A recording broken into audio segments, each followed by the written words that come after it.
Bonjour à tous. Vraiment merci d'être présents avec nous. Nous sommes là pour la deuxième session de ce colloque qui porte sur l'accès des malades aux thérapies géniques. Et j'ai le plaisir d'avoir avec nous Annelise Berthier, qui est journaliste et qui est spécialisée en particulier dans tout ce qui concerne la prospective des nouvelles technologies.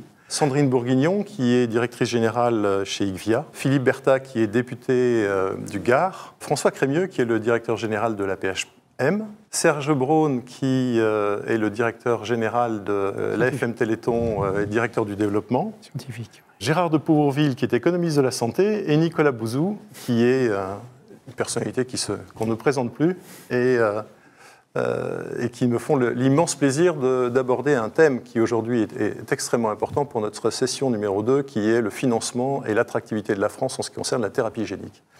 Alors juste pour reprendre un peu un point d'histoire par rapport à ce colloque, on avait demandé à 6 personnalités, donc, qui sont Annelise, Gérard, Nicolas, Jean de Kervasdoué, Christian Anastasie et Emmanuel Hir, de bien vouloir réfléchir justement sur ce changement de paradigme que représentait la thérapie génique. Et on a abouti, avec ce travail en commun, à la création d'un manifeste pour l'accès des malades aux thérapies géniques qui a abouti en fin de compte à 15 propositions qui étaient importantes pour doter la France, qui nous semblaient importantes pour doter la France d'une stratégie nationale pour les thérapies géniques. Je rappelle les grands paquets de propositions, il y en a 4. C'est favoriser l'accès rapide pour les malades en lien avec les instances de régulation, les professionnels de santé et les associations. On a des problèmes de communication qui sont importants et donc il va falloir véritablement faire de la communication pour expliquer ce que sont les thérapies géniques. Il faut également adapter le système de soins, y associer les professionnels de santé et les promoteurs d'un nouveau modèle thérapeutique. Quand on voit la complexité de ces prises en charge, on ne pourra pas se contenter de faire une sorte de continuité avec ce qui existe déjà dans le système de santé. Il va falloir se doter de structures spécialisées et de centres d'excellence. Il faut bien entendu adapter le système de valorisation et de financement, et on en parlera aujourd'hui puisque c'est un de nos 2 thèmes de travail. Et puis, il faut promouvoir l'excellence médicale française au meilleur rang européen. Et c'est également avec nos débatteurs et nos orateurs d'aujourd'hui qu'on va pouvoir aborder ce sujet. Voilà, je voudrais passer tout de suite la parole à Annelise pour poser la problématique de la thérapie génique en termes d'un certain nombre de chiffres et de prospectives. Annelise. Merci. Bonjour à tous. Donc, je vais essayer de vous donner un petit panorama de l'écosystème global de la thérapie génique aujourd'hui. Alors, en fait, ça fait à peine plus de 30 ans que les premiers essais de thérapie génique ont été menés aux États-Unis. Et maintenant, elle est entrée dans l'arsenal thérapeutique avec 16 produits qui sont autorisés dans le monde, dont 8 en Europe. Alors, c'est un domaine qui est en explosion complète.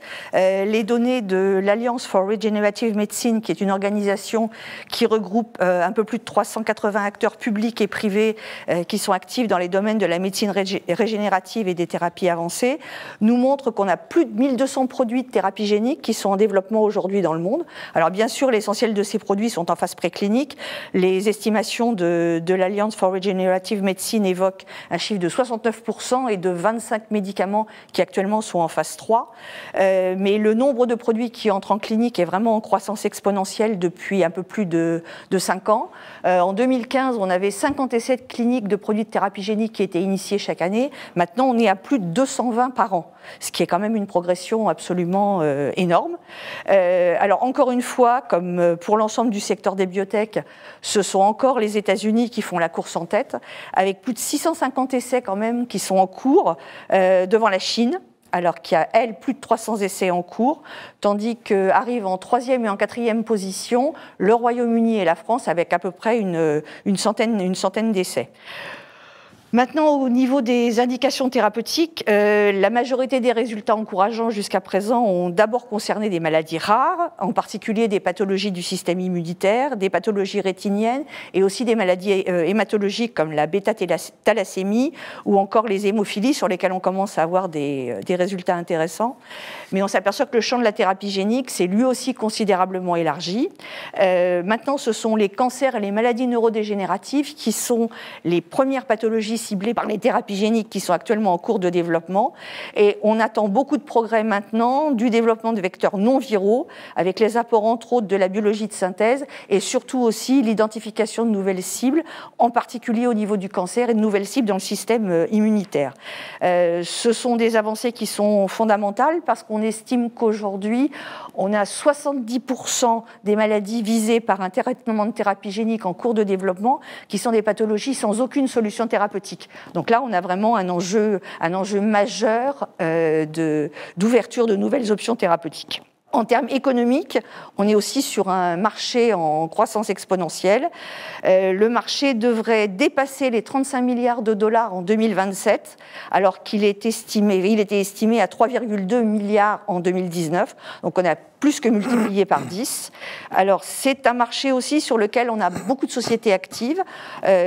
Encore une fois, c'est encore le rapport de l'Alliance for Regenerative Medicine qui parle de plus de 530 sociétés actives dans le monde dans ce secteur, avec un peu plus de 110 de ces sociétés qui sont présentes en Europe. Alors, il y a un point majeur qui est à souligner, c'est que initialement, avec les premiers essais de thérapie génique où on était essentiellement sur des positionnements de laboratoires académiques, essentiellement des laboratoires académiques américains, les sociétés de biotech se sont très fortement installées sur ce secteur et ce secteur a été complètement assimilé à des petites sociétés de biotech, mais depuis maintenant 5 à 6 ans, on se rend compte d'un intérêt croissant des big pharma pour ce domaine, intérêt croissant qui s'est manifesté soit par le rachat de petites sociétés, soit par le rachat de produits. Et il y a un chiffre qui me paraît très important à souligner aujourd'hui, c'est que l'acteur le plus actif aujourd'hui en termes de développement préclinique, c'est le japonais Astellas, alors qu'ils ont 23 produits au stade préclinique, ce qui est quand même énorme par rapport à ce secteur, mais ils sont rentrés dans la thérapie génique qu'en 2018. Donc, ce qui prouve l'intérêt manifeste des big pharma. Autre point qui est important à souligner, c'est que comme dans l'ensemble du secteur de la biotechnologie, la recherche, la mise au point et la production de ces produits de thérapie génique va nécessiter la maîtrise d'une grande diversité de métiers. Alors, ça passe au niveau du développement de vecteurs, la conception et le scale-up des procédés de production, mais aussi le développement et la production des matières premières et des réactifs nécessaires pour la fabrication de ces produits. Et il y a aussi toute une phase essentielle qui est la vérification de la sécurité virale et biologique, à la fois des installations et des produits finaux, où là, ça demande vraiment des spécificités techniques très, très poussées. Donc c'est un contexte où il est important de rappeler que le nombre d'acteurs publics et privés qui sont capables d'assurer l'ensemble de cette chaîne est quand même relativement réduit. Les grands façonniers à couverture internationale, et là je pense à des noms comme Thermo Fisher ou Catalent ou Lonza, sont parmi les rares sociétés capables de regrouper en leur sein toutes ou partie de ces compétences nécessaires pour pouvoir gérer ces traitements innovants. Alors, mais là, on se retrouve face à un gros problème, c'est que les unités de fabrication et aussi les projets de construction de nouvelles installations restent concentrés aux États-Unis. Alors, on observe bien sûr depuis 2 à 3 ans une tendance à une augmentation des capacités de production en Europe, mais ces développements se font pour l'essentiel par le rachat par des façonniers américains de petites unités de production européennes. Donc on n'a pas franchement encore développé les unités de production suffisantes pour permettre à nos biotech européennes d'avoir accès à des slots de production pour assurer le développement de leurs propres produits. Donc ces opérations de rachat de sociétés déjà existantes, c'est par exemple ce qui s'est passé en France avec le rachat d'Hyposkesi par le groupe sud-coréen SK. En Belgique également, on a vu la reprise des unités de production de thérapie génique du français Novacep par un très grand façonnier qui est l'américain Thermo Fisher, ou encore l'unité Mastercell d'Orgenesis qui elle a été reprise par Catalent. Donc on peut considérer qu'au niveau de la production, on a 2 goulots d'étranglement majeurs, à la fois un problème de disponibilité des capacités de production qui va limiter et qui limite actuellement beaucoup les possibilités de développement et de mise à disposition des produits de thérapie génique. Mais on a aussi la persistance d'un certain nombre d'obstacles scientifiques et techniques qui sont particuliers à ce secteur. Notamment, on a un très fort besoin de pouvoir augmenter les rendements de production des vecteurs. Ce marché de la production des vecteurs, à la fois viraux et non viraux, est d'ailleurs un marché en forte croissance. Sa croissance est anticipée à plus de 20% sur la décennie à venir, avec toujours pareil, ce problème de la présence de 50% des capacités de production qui sont elles aussi aux États-Unis. Alors, si on revient plus spécifiquement sur le panorama français, aujourd'hui, on a une vingtaine de sociétés en France qui développent des produits de thérapie génique et on a une dizaine de sociétés qui sont capables d'assurer, mais chacune un petit morceau l'un après l'autre, donc qui proposent des prestations de services dans la chaîne de développement des produits de thérapie génique. Mais ce nombre reste trop réduit et on n'a pas en France de structure qui a la capacité de produire des lots commerciaux sur le sol français. Alors, on a un petit point qui va nous permettre, je pense, d'avancer, c'est que dans le cadre du grand défi biomédicaments, deux sites académiques ont obtenu le label d'intégrateur industriel et ces installations disposent de capacités pour la production de l'eau pour la recherche ou de l'eau pour la recherche clinique. Mais leurs missions donc, vont quand même être relativement réduites puisqu'il n'y a pas la possibilité de produire des lots commerciaux et leur travail sera d'améliorer et d'optimiser les rendements de la bioproduction avec l'espoir qu'on y arrivera très vite. Et donc, après ce petit panorama rapide, vous voyez donc que les défis ne vont pas manquer dans le domaine de la thérapie génique dans les mois et les années à venir. Et on espère que la France saura saisir la chance qu'elle a d'avoir été la première à réussir une thérapie génique. Maintenant, il faut qu'elle sache passer le stade de l'industrialisation et qu'elle assume son attractivité et qu'elle prenne des décisions. Merci beaucoup Anne-Lise pour ce propos introductif qui est extrêmement intéressant. Nicolas Bouzou, au-delà de la capacité de production et d'industrialisation, est-ce qu'il ne faut pas une politique spécifique en ce qui concerne la thérapie génique, mettre en place quelque chose qui soit, on va dire, peut-être économiquement plus global, avoir une vraie vision en ce qui concerne ce champ, si on veut en faire un domaine véritablement attractif pour la France? Oui, parce que tout va ensemble en fait dans cette affaire de thérapie génique. C'est-à-dire qu'on est vraiment dans un domaine dans lequel la question des soins est très liée à la question de la production, mais à la question de la localisation de la production aussi. Parce qu'on a besoin d'être finalement assez près du patient, assez près de l'hôpital. Enfin, la chaîne de valeur, je dirais qu'elle est naturellement, elle doit être assez concentrée autour du patient. Donc c'est ça qui est intéressant dans ce sujet, parce que ça nous oblige à réfléchir d'une façon avec laquelle on n'a pas trop l'habitude de réfléchir en France, en fait, qui est la production. Quand on a des débats sur la santé en France, en fait, c'est toujours des débats sur la prise en charge. C'est-à-dire, est-ce que ça va être correctement remboursé? Quelles sont les incitations monétaires pour que les gens aillent pas trop à l'hôpital? Comment on fait pour solvabiliser les innovations thérapeutiques, etc. Donc tout ça, c'est très important. Hein, j'en dirai un mot, c'est très, très intéressant. Mais on oublie toujours, en fait, le côté offre. Parce que la santé, on ne voit jamais ça comme un secteur économique qu'on pourrait développer. C'est ça hein, ce qui manque en fait dans le débat en France. C'est que, alors je pense d'ailleurs que c'est lié à un input culturel, c'est-à-dire qu'on considère que la santé ne doit pas être trop mêlée avec les questions économiques, sinon ça ferait perdre de sa noblesse au sujet. Et donc du coup on loupe tout le côté création de richesse, production, les externalités positives, ce que la R&D localisée en France peut apporter en termes de bons salaires, d'emploi, etc. Et alors là, ce qui est super avec ce sujet, c'est qu'on est obligé de tout penser en même temps. Et d'ailleurs, dans le manifeste qu'on a fait, auquel Gérard a participé aussi, il y a tous ces aspects. Hein. Il y a vraiment les aspects, ce que ça apporte pour le patient, les problèmes éthiques, et aussi les questions économiques, les questions d'attractivité.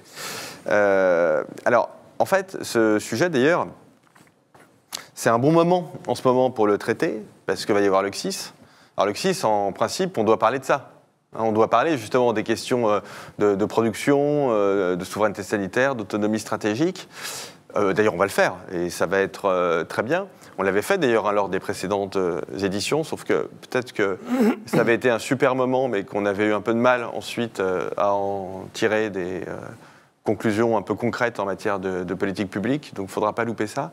Mais il n'y a pas que ça, en fait. Je ne sais pas si vous avez vu, moi ça m'a beaucoup intéressé, mais il y a une dizaine de jours, plusieurs gouvernements européens, notamment le gouvernement français et le gouvernement allemand, ont décidé de mettre en place une coopération spécifique. Alors pas sur la question des thérapies géniques, mais sur la question au fond de la localisation, du développement de l'innovation en santé sur le territoire européen. Donc on peut quand même penser que les thérapies géniques en font partie et qu'il y a un besoin. Là, les données qu'Annelise a données étaient très importantes et extrêmement précises. On voit bien quand même qu'on a un retard à rattraper en matière de production et d'innovation. Donc je pense que voilà, il y a ce contexte qui est plutôt bon pour en parler.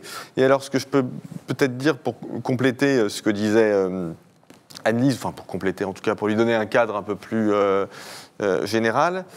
Moi, mon analyse, en fait, c'est que, évidemment, on ne peut pas se développer partout, on ne peut pas se développer dans toutes les industries en France, mais très honnêtement, je ne vous le dis pas, parce que là, on fait une matinée sur les thérapies géniques, mais moi, l'analyse que j'ai pu faire, c'est quand même qu'on a des avantages compétitifs en France dans ce domaine-là à faire valoir. Je pense qu'il y a 2 domaines, en fait, en santé. Je parle des médicaments, pas des dispositifs médicaux. Les dispositifs médicaux, il y a aussi plein de choses à faire, c'est super intéressant. Mais dans le domaine des thérapies, je trouve qu'il y a 2 domaines dans lesquels on a vraiment des avantages compétitifs à faire valoir et donc dans lesquels, pour répondre à ta question, on peut mener une politique publique, une politique industrielle au fond, un peu plus proactive. C'est l'oncologie et les thérapies géniques. Pour 3 raisons. Première raison, on a quand même une qualité, un capital humain en thérapie génique en Europe et en France, qui est assez exceptionnel. On a vraiment des très bonnes équipes de recherche, notamment de recherche fondamentale, dans tout un tas de domaines, je sais pas, dans les mathématiques appliquées à ces questions-là, par exemple. On a vraiment, on est très fort. Le problème, comme tu sais, comme vous savez, c'est qu'ils partent souvent. C'est-à-dire que nous, on est bon, on finance les études, donc ça, c'est très bien. Et puis, ils vont créer de la richesse ailleurs. Donc ça, évidemment, c'est un énorme problème. Mais ce terreau, en termes de capital humain, il existe. Ça, c'est quand même très, très important. Premier sujet. Deuxième sujet, on a, alors c'est là où on va dire des gros mots pour la santé, mais c'est pas grave, on a un marché en France qui est très attractif parce que la demande, elle est bien solvabilisée. On a quand même un niveau de prise en charge qui est très, très important. On a un État-providence qui fonctionne extrêmement bien. On est nombreux, donc il y a beaucoup de malades. Alors, il faut toujours rappeler que les maladies rares sont rares, mais que les gens qui souffrent de maladies rares ne sont pas rares, en fait. Ce qui est un vrai problème, c'est ça d'ailleurs qui, pour des gens comme moi, rend le sujet tout à fait passionnant. C'est-à-dire qu'il y a un marché, mais il est très segmenté. J'y reviendrai tout à l'heure, donc ça nécessite d'ailleurs... C'est pour ça aussi qu'on a besoin de politiques publiques. Mais les maladies rares, ça concerne énormément de gens. C'est d'ailleurs la raison pour laquelle le Téléthon est devenu une institution, au fond, si importante en France, que voilà, c'est quelque chose de très important, de très emblématique, parce que en fait, ça touche énormément de gens. Donc on a un marché, on a une taille de marché qui est large, et puis en plus, on est bon en essais cliniques, et on a un système d'ATU qui quand même fonctionne très bien, je trouve. Il y a des choses qui ne fonctionnent pas en France, mais ça, vraiment, c'est quelque chose qui fonctionne bien. Enfin, nous, chez Asterès, on a fait des travaux assez pointus pour comparer le système des ATU par rapport aux équivalents dans la plupart des pays développés. Et très honnêtement, la France est vraiment un pays dans lequel ça fonctionne bien. Donc, 1, capital humain, 2, le marché, et puis 3, on a quand même, Annelise le disait, un terreau entrepreneurial. Alors, il n'est pas massif. Nous, on a dénombré à peu près une vingtaine d'entreprises actives sur le sujet en France. C'est pas génial, mais c'est pas mal, quoi. Non, mais il y a quelque chose, en tout cas. Voilà, on peut pas dire qu'on part de rien. Ce serait faux de dire ça. En fait, comme souvent en France, on a quelque chose de très solide, mais qui prospère pas, qui grandit pas suffisamment vite. Mais il y a vraiment quelque chose. Donc, vous voyez, quand je réunis ces 3 éléments, on a le capital humain, on a le marché, on a quand même des entreprises, on voit qu'il y a quelque chose à faire. Il y a des manques, il n'y a pas de très grosses biotech, par exemple. Mais bon, il se passe quelque chose. Alors, comment on fait ? Gérard parlera du financement de façon extrêmement pointue, donc je ne vais pas trop m'aventurer sur ce sujet qu'il connaît par cœur, sur lequel il risquerait de me corriger, mais je crois quand même qu'il y a un sujet de co-investissement public-privé parce que le business model du secteur s'y prête. En fait, les thérapies géniques, la problématique microéconomique, au fond, c'est que Il y a beaucoup de gens concernés, donc c'est important, donc il y a quelque chose à faire, mais le marché est très segmenté, puisque les maladies rares sont rares, même si elles concernent beaucoup de gens prises individuellement, évidemment, elles sont rares. Et la thérapie génique, ça demande des coûts de recherche et développement très élevés. Donc vous voyez, le modèle microéconomique, de fait, il n'est pas extrêmement sympathique, en fait, parce que vous maximisez des coûts et vous avez des marchés qui ne sont pas extrêmement larges. Donc il y a quand même une prise de risque qui est importante, sachant que le taux d'échec dans l'industrie pharmaceutique, il est très élevé, hein, il est à peu près de 9 999 sur 10 000, c'est quelque chose de cet ordre-là. Donc bon, on voit que ça justifie quand même des co-investissements et notamment un partage des investissements entre le public et le privé. Ce qui est toujours un peu compliqué en France, parce que comme vous savez, entre le public et le privé, c'est toujours compliqué, mais il faut quand même qu'on aille dans cette direction. Ça, c'est la première chose. Deuxième chose, les ATU, c'est super, les AMM, c'est un peu plus compliqué en fait. C'est après les ATU en France que ça se complique. C'est très compliqué, c'est très lent. Donc là, il y a vraiment des mesures à prendre pour simplifier ça et pour aller plus vite. Et puis, dernier sujet, alors qui est extrêmement difficile en France, hein, mais moi, j'ai aucun problème pour en parler. C'est la question du prix. C'est-à-dire qu'il faut qu'on arrive à voir le prix des thérapies, non pas seulement comme un coût, mais aussi comme un investissement. Alors, un investissement pour les gens qui vont bénéficier de la thérapie. En plus, les thérapies géniques, souvent, c'est destiné à des gens qui sont plutôt jeunes. Donc, je peux vous dire que des gens plutôt jeunes qui vont vivre grâce à une thérapie génique, ce qu'ils vont générer comme externalité positive au cours de leur vie, ça a de toute façon rien à voir avec ce que ça coûte. Ça, c'est vraiment un problème, hein. On a vraiment du mal en France à comprendre la valeur en santé. Je fais une toute petite incidente, mais je voyais encore hier un article d'Alternative économique, pour ne pas les citer, les vaccins sont chers. Alors s'il y a vraiment un truc qui ne coûte rien, c'est les vaccins. Enfin, je veux dire, même les plus chers, c'est 20 € la dose. Nous, on a fait des études sur les externalités positives des vaccins. Si c'était 10 fois plus cher, ce serait encore pas cher. Si c'était 100 fois plus cher, 2000 € la dose, ça commence à être un sujet. Mais à mon avis, ça peut passer. Non, mais vous voyez, ce que je veux dire, c'est qu'on compte mal les choses, en fait. On a vraiment beaucoup de mal à voir ça, parce qu'on voit les choses comme un coût, comme une dépense, mais on comptabilise pas, on a du mal à le faire, en tout cas intuitivement, les externalités positives. Et puis, la deuxième chose, c'est qu'il faut quand même, et là ça va permettre de boucler la boucle, notamment par rapport à ce qu'a dit Anne-Lise, la question du prix, il faut qu'on soit capable de la voir aussi comme un input économique en termes d'attractivité. Ta question portait sur l'attractivité. Il y a un moment en fait où il faut savoir ce qu'on veut, quoi. Voilà. Si on veut qu'il y ait des entreprises, il faut les payer.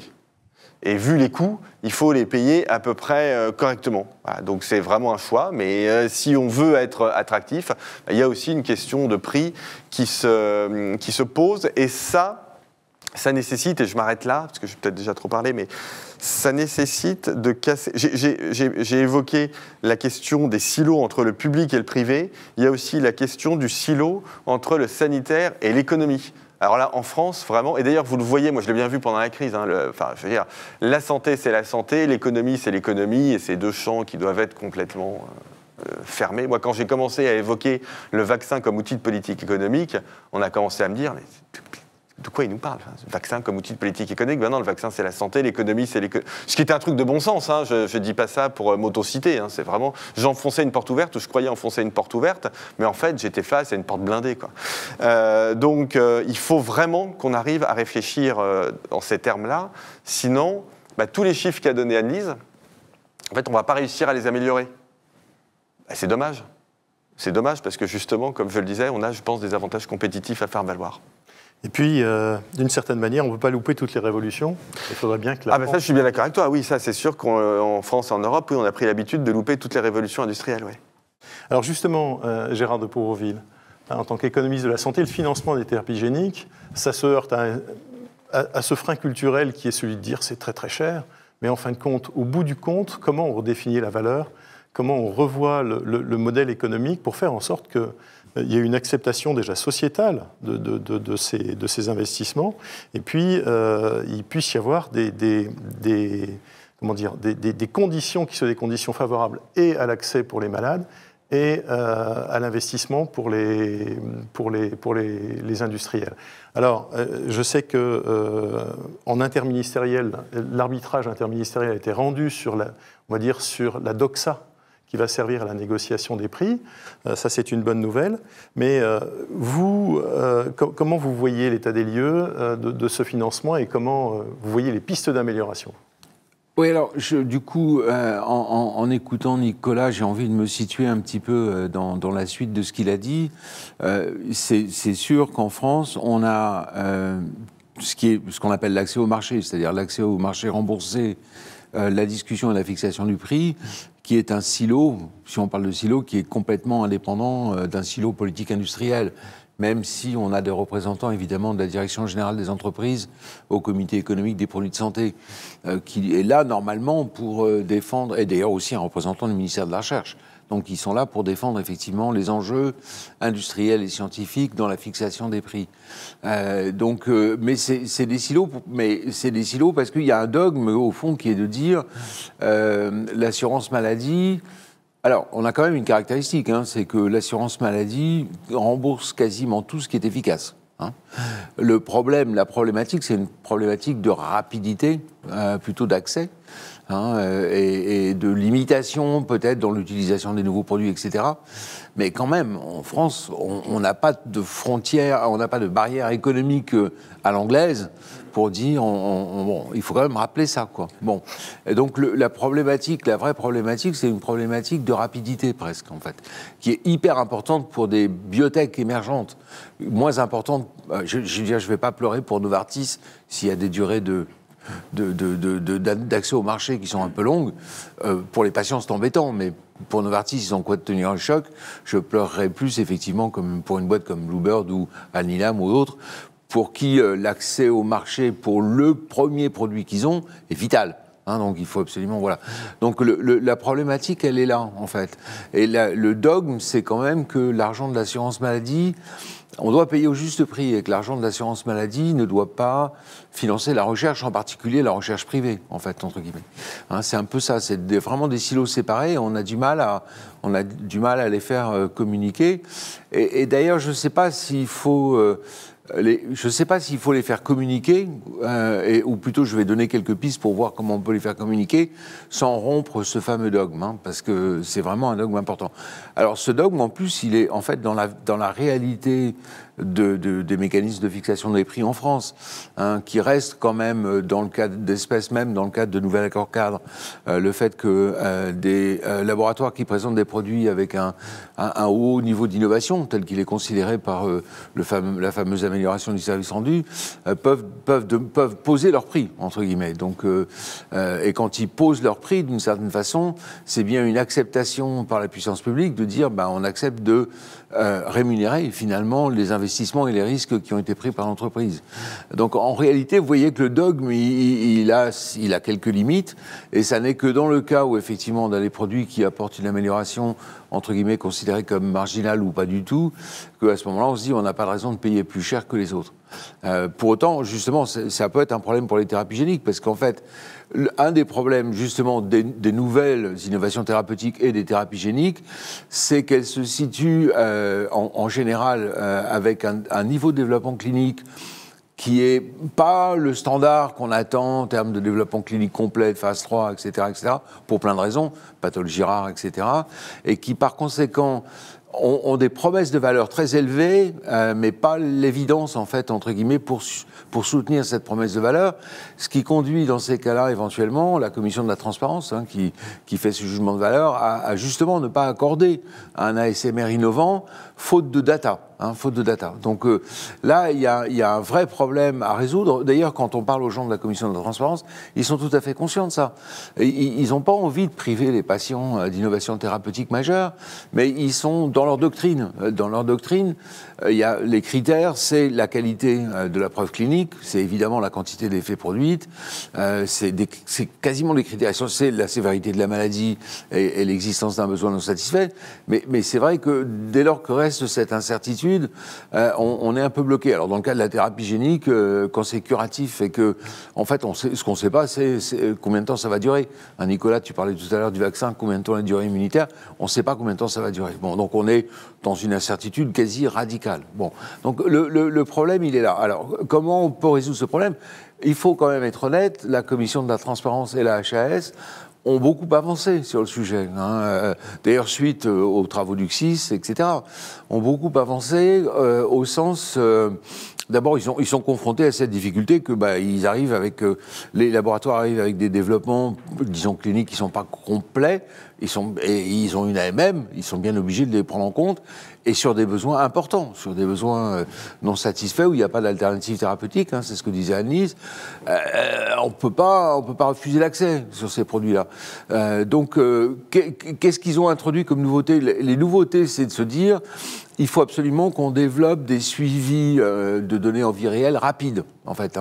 La question, c'est la rapidité. Donc, il faut absolument qu'on puisse avoir rapidement, dans un délai maximum de 3 ans, des données confirmatoires qui peuvent venir soit de la fin du développement du produit, soit du fait qu'on collecte des données.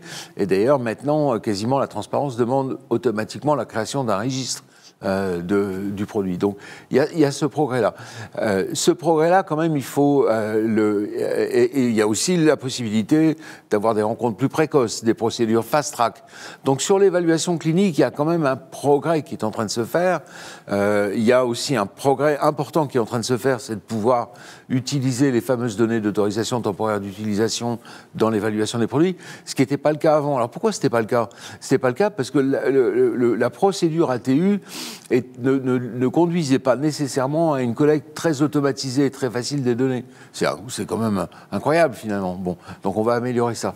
Donc il y a cette idée de se dire, on va faire confiance quand même, on va prendre des paris, on va faire confiance sur des données en vie réelle. J'attire simplement l'attention que sur ce point, c'est que ça implique quelque chose, ça implique 2 choses. Ça implique une anticipation, c'est-à-dire qu'en fait, très précocement, il faut aller voir l'industriel en lui disant qu'est-ce que vous avez qu'est-ce que vous avez dans votre phase 1, qu'est-ce que vous avez dans votre phase 2, où est-ce que vous en êtes, et donc de quoi va-t-on avoir besoin rapidement. Donc ça nécessite de l'anticipation, ça nécessite aussi un changement de critères de jugement. Parce que qui dit critère, qui dit évaluation rapide, veut dire on va pas s'amuser à regarder la survie, par exemple. On va avoir besoin de travailler sur des critères intermédiaires de résultats. Donc il faut un peu revoir la doctrine là-dessus aussi, d'accepter de travailler sur des critères intermédiaires de résultats. Donc il y a ce changement d'état d'esprit qui est quand même en train de se mettre en place. Bon, ça va pas très vite, et puis il y a la notion de service médical rendu, donc d'accès au remboursement dit conditionnel à la production de données extrêmement rapides. Donc on va voir comment tout ça se met en place. Pour le moment, ce qu'on sait quand même, c'est que la partie collecte de données en vie réelle est quelque chose d'extrêmement important. Bon, mais ça c'est la partie évaluation clinique, mais qui a un poids important, puisque c'est elle qui va quand même donner une indication au comité économique des produits de santé en termes de prix. Bon, et là, évidemment, les prix, c'est... tout le monde pète les plombs, quoi, parce que quand on parle d'1 million d'euros par traitement, même si c'est one shot, ou quand on parle de Zolgem SMA, où je sais plus combien c'est, 2 millions d'euros par traitement, tout le monde grimpe au rideau, quoi. Bon, donc indépendamment du fait, ça c'est justifié par les investissements R&D qui sont faits, etc. Mais indépendamment de ce prix-là, je ne veux pas légitimer ce prix-là. Là où je rejoins Nicolas, mais en plus, je rejoins Nicolas en me disant qu'on peut déjà démontrer, dans le cadre actuel des études médico-économiques, que la rentabilité collective de ces produits est bonne, ou en tout cas que les thérapies géniques ne sont pas une exception en termes de rentabilité collective par rapport à d'autres traitements de maladies rares qui sont éventuellement des traitements chroniques. Bon, donc on a accepté de payer très cher pour un certain nombre de pathologies de maladies rares. Par exemple, pour la mucoviscidose, à juste titre, c'est pas un problème. Ou par exemple, la maladie de Fabry. Il y a très longtemps, mais on n'a pas fait d'études médico-économiques là-dessus. On paye 200 000 euros par an pour traiter les patients de maladie de Fabry ad vitam. Bon. Donc, en fait, la rentabilité collective des thérapies géniques ne fait pas exception à ce qu'on observe pour d'autres pathologies rares, et je vais dire pire, pour certains cancers. Donc, puisqu'on accepte, je veux dire, c'est pas scandaleux. Au niveau de prix qu'on a, c'est pas scandaleux. Après, on peut se dire, ouais, mais quand même, il charrie, quoi. 1 million, c'est trop cher. Bon, après, il y a une autre négociation qui s'engage. Donc, on peut améliorer ça. Et après, il y a des détails techniques, c'est-à-dire qu'on peut sans doute arrêter de faire des études médico-économiques où on mesure la rentabilité du produit vie entière. Ça n'a pas de sens, on n'a pas les données vie entière, donc il faut apprendre à travailler sur données d'investissement, on pourrait dire sur des périodes limitées, en fait, voilà, sur 10 ans, 20 ans, etc. Après, il y a le problème du financement, il faut que j'avance, je pris trop de temps. Après, il y a le problème du financement, on ne voit pas très bien, effectivement, comment on pourra se passer effectivement de financement échelonné au cours du temps avec des mesures de performance. Cela dit, ça dépend de la taille de la population cible. Si vous avez 10 patients par an, même prévalent, 1 million par patient, 10 millions, on peut peut-être se le payer, quoi, en gros. Bon, je ne sais pas. Voilà. Après, il y aura la soutenabilité dans le temps, mais ça, je n'ai pas le temps d'y aborder. Sur la partie industrielle, il y a des choses à faire. Dans l'ancienne convention, il y avait un article qui s'appelait l'article 18, l'utilisation des crédits CIS, du Conseil stratégique des industries de santé, mais c'était peanuts. C'était...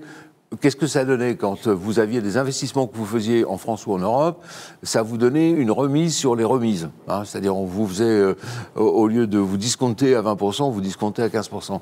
Mais c'était pilote en termes d'argent. Et je pense qu'il faut revitaliser cette modalité dite d'article 18. Avec un avantage, parce que je crois que c'est toi, Annelise, qui parlait de la nécessité de développer des partenariats publics-privés, c'est toi aussi. Avec un avantage, c'est qu'on peut certainement rentrer dans un accord de prix favorable avec une entreprise, avec des contreparties d'investissement, des contreparties dures d'investissement scientifique et industriel. Donc il faut re-rentrer dans cette logique-là, qui était celle de l'article 18 au début, mais qui n'a jamais été utilisée qu'à dose extrêmement homéopathique. Donc là, on a un outil pour le faire, qui reconnaît que finalement, on paye un prix plus élevé à l'industriel au moment du lancement, le prix peut baisser au cours du temps, mais qu'en échange de ça, l'industriel doit investir en France. Voilà. Alors, en France, en théorie, en Europe, puisqu'on est dans le marché européen, mais là, on peut sans doute faire un peu de chauvinisme industriel. Voilà, en gros, en quelques mots, ce que j'avais à dire. Travailler sur l'efficience, donc, ça fait partie des choses qui sont importantes et qui doivent... En fin de compte, on s'aperçoit qu'il y a un certain nombre de dogmes qu'il faut déconstruire pour pouvoir aborder plus sereinement les négociations de financement des thérapies géniques et faire en sorte qu'on arrive à un accès qui soit plus rapide encore. Absolument. L'accès plus rapide, c'est en route quand même sur la partie commencer à accès au marché remboursé. Le blocage aujourd'hui, c'est le prix et le financement en termes de négociation. Bon, il y a des mesures dans le nouvel accord cadre qui prévoient effectivement d'accélérer ça aussi. Donc on va dans la bonne direction, si je puis dire. Alors, l'efficience, que je voulais dire sur l'approche médico-économique, c'est se rendre compte que quand on fait les études de calcul de ratio coût-efficacité, ou de ratio coût à vie gagné par ajusté sur la qualité, on s'aperçoit que les thérapies géniques, elles sont pour le moment dans le range de ce qu'on obtient pour les pathologies rares en général, et qu'on a accepté de financer. Et pour des pathologies rares, avec des traitements chroniques, je veux dire, pas one shot, quoi. Donc on n'est pas, on est dans du rendement collectif qu'on a déjà accepté. Et on n'a même pas besoin d'ailleurs, pour faire ce calcul, d'intégrer les externalités positives en termes de création d'emplois, etc. Simplement sur la valeur économique, on pourrait dire sanitaire, on sait déjà qu'on est dans l'ordre de grandeur. Et bon, alors pour semer un peu la zizanie, on peut dire qu'on a accepté des traitements en oncologie avec des ratios coût-efficacité au moins aussi importants ou voire supérieurs à ceux qu'on accepte pour les maladies rares. Donc qu'on arrête de dire on veut pas payer, parce que dans la réalité des choses, on accepte en France de payer très cher des gains thérapeutiques pour les pathologies rares, pour l'oncologie, etc. Voilà. C'est vrai que, comme le disait Nicolas, ça concerne beaucoup de Français, puisque les maladies rares concernent 1 Français sur 20, donc qui fait que c'est à peu près la même incidence que le diabète. On a à peu près un Français sur 20 qui est diabétique. Et donc, ces maladies rares ne sont pas si rares que ça. Alors, je voudrais tout de suite passer la parole à nos orateurs, et je vais commencer par François Crémieux. François, vous avez accepté de participer à cette table ronde et vraiment, à ce colloque, vraiment merci, parce que la prise de fonction du directeur général de l'AP-HM, c'est pas une mince mission. Et le fait de pouvoir nous accorder un peu de temps aujourd'hui, c'est vraiment très, très, très gentil. Je sais que vous devez partir rapidement après. Je vous donne tout de suite la parole. Qu'est-ce qui va faire que vous allez faire en sorte que l'AP-HM soit un fleuron pour la France, participe à l'attractivité de notre pays, encourage les thérapies géniques et quelque part permettent peut-être de traiter demain des patients allemands, des patients italiens, des patients grecs qui n'auront pas la chance d'avoir, comme vous l'avez à Marseille par exemple, dans certaines pathologies, 1 ou 2 centres d'excellence qui font de la thérapie génique. D'abord, merci beaucoup pour l'invitation et merci beaucoup pour ce début de débat absolument passionnant. Et en fait, pour essayer de à la fois prolonger les échanges précédents et rebondir autour de la question de Marseille et des CHU, je voudrais reprendre les 3 forces qui ont été évoquées tout à l'heure autour du capital humain, du fait qu'on a un marché qui est relativement bien solvabilisé autour de la demande et effectivement du dispositif ATU et un monde de la santé qui est assez entrepreneurial, en tout cas avec beaucoup de gens pleins d'énergie. Je voudrais rajouter une 4e force à ces 3-là, qui sont qu'on a autour de ces 3 sujets-là un assez bon intégrateur, qui peut évidemment pas être considéré comme étant ni unique, ni déconnecté du reste, mais que sont les CHU. S'il y a un endroit dans lequel des chercheurs fondamentaux, qui sont très très en amont et qui sont aujourd'hui sur le développement de thérapies innovantes voilà, pour demain, ce sont les CHU en lien avec les laboratoires INSERM et autres.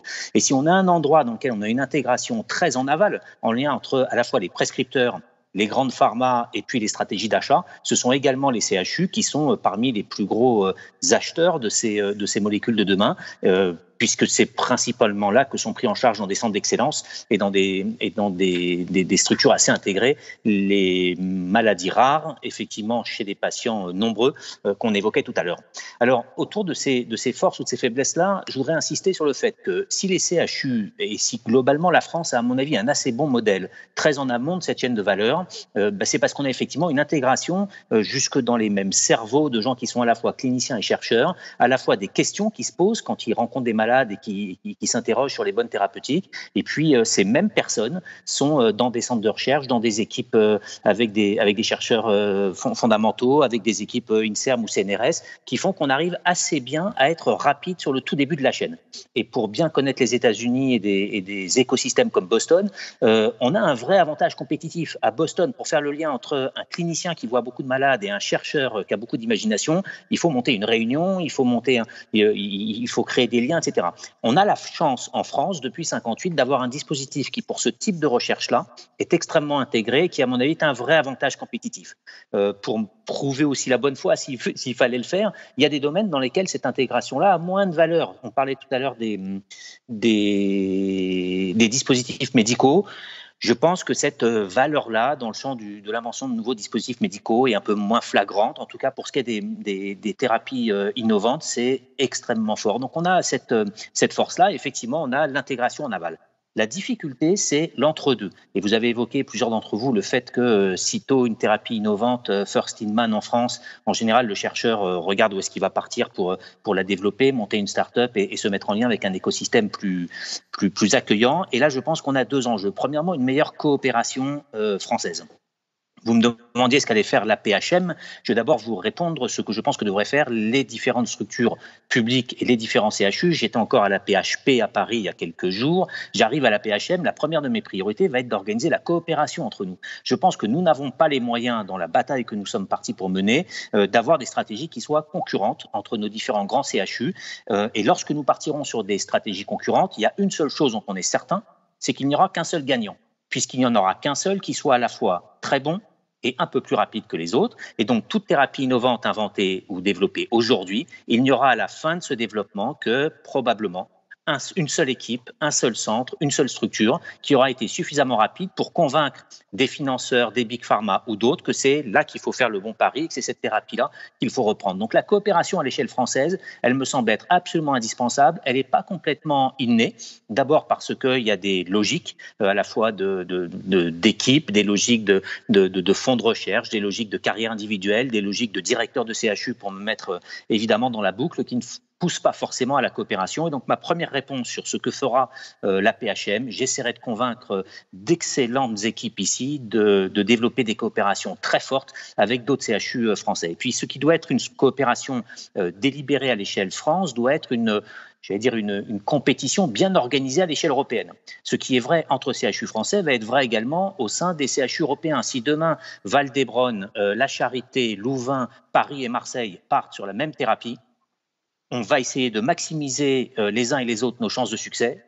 La seule chose qu'on va réussir à optimiser, c'est le nombre d'échecs. Si on part à 5, il y en aura 4 qui échoueront, puisque probablement à l'arrivée, il n'y aura-t-il qu'un seul gagnant. Et donc, à l'échelle européenne, je crois moins à la coopération. On va avoir du mal à se convaincre les uns les autres que l'on s'interdit de partir sur tel sujet ou sur tel autre. En revanche, je pense que l'on peut organiser une compétition bien structurée qui fasse que quand les uns partent sur un quartier particulier, les autres ne fassent pas de même, que quand les uns développent un MTI sur un sujet, les autres ne partent pas sur le même sujet, et que lorsque l'un d'entre nous réussit à passer une phase industrielle, nous devenions acheteurs les uns des autres. Si demain, Méhari, qui n'a pas été cité tout à l'heure, mais qui est un des intégrateurs qui vient d'être labellisé et qui est le centre de l'assistance publique hôpitaux de Paris, situé à Saint-Louis, si demain Méhari réussit à développer un quartier qui puisse rentrer, y compris un quartier ou une MTI de niche qui permette de rentrer sur le marché, il faudrait que Marseille, évidemment, mais également Val d'Hebron et Charité, se mettent d'accord sur le fait qu'on joue structure publique-privée européenne et qu'on ne laisse pas un quartier ou une thérapie